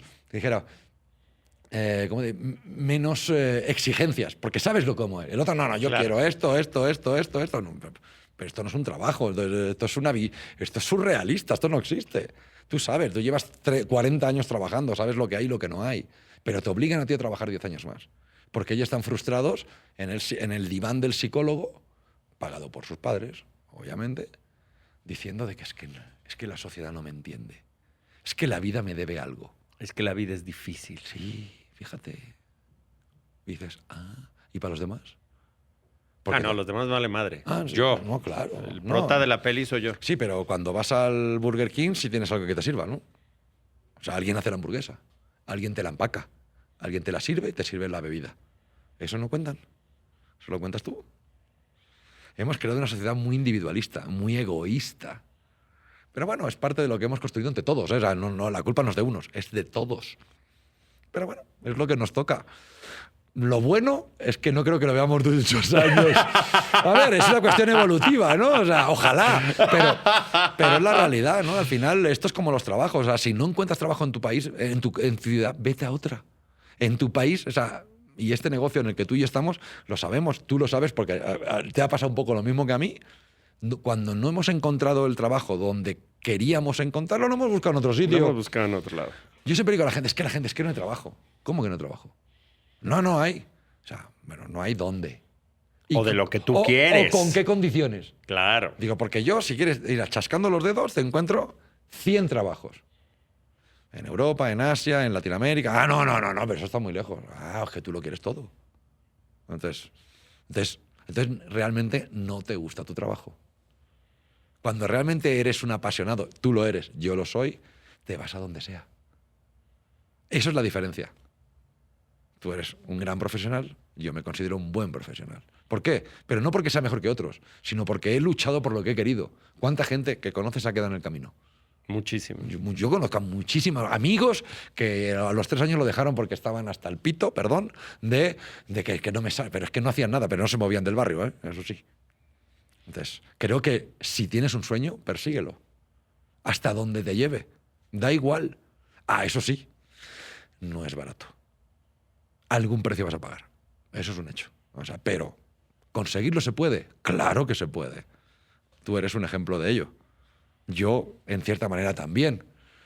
Y de eso sí que estoy orgulloso, ¿ves? Nunca... O sea, ninguna meta no he cumplido. Las que me he propuesto me habrán costado... Hay una que me ha costado un huevo, David, te digo. Pero las he consumido. Porque la vida es eso, la vida es superación. O sea, y si la vida es ambición, hay que ser ambicioso en la vida. Con mesura. La ambición desmedida, pierdes un poco la cabeza. Pero cierto grado de ambición es necesaria. La vida necesita una motivación. Tú cuando te levantas por la mañana necesitas una motivación. Esa es tu ambición. Será así o gigante, da igual. Pero necesitas. Si no, ¿qué te motiva a levantarte? Nada.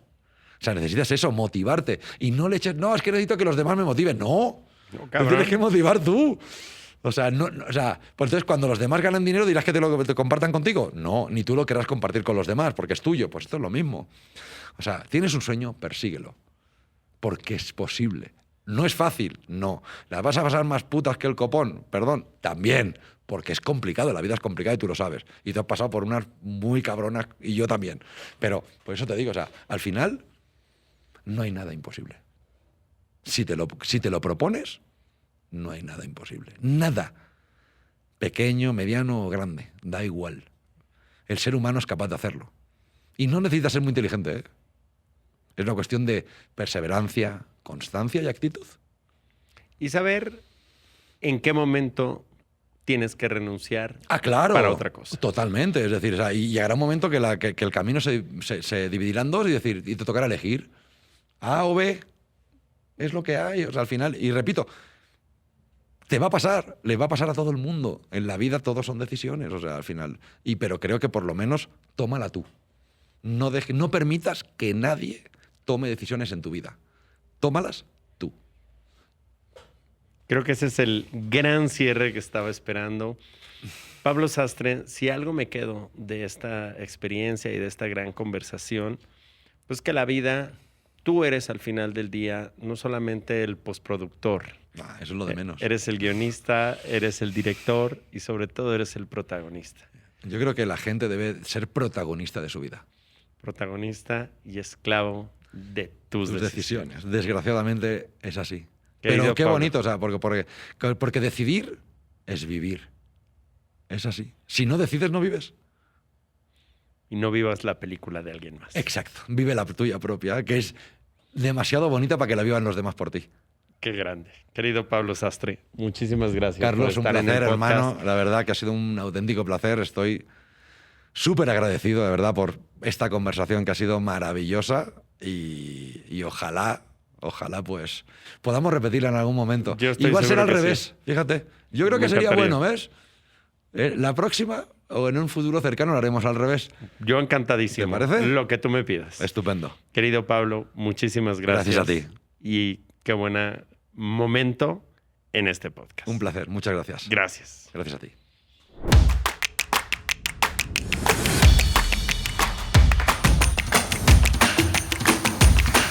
El podcast de Carlos Moret.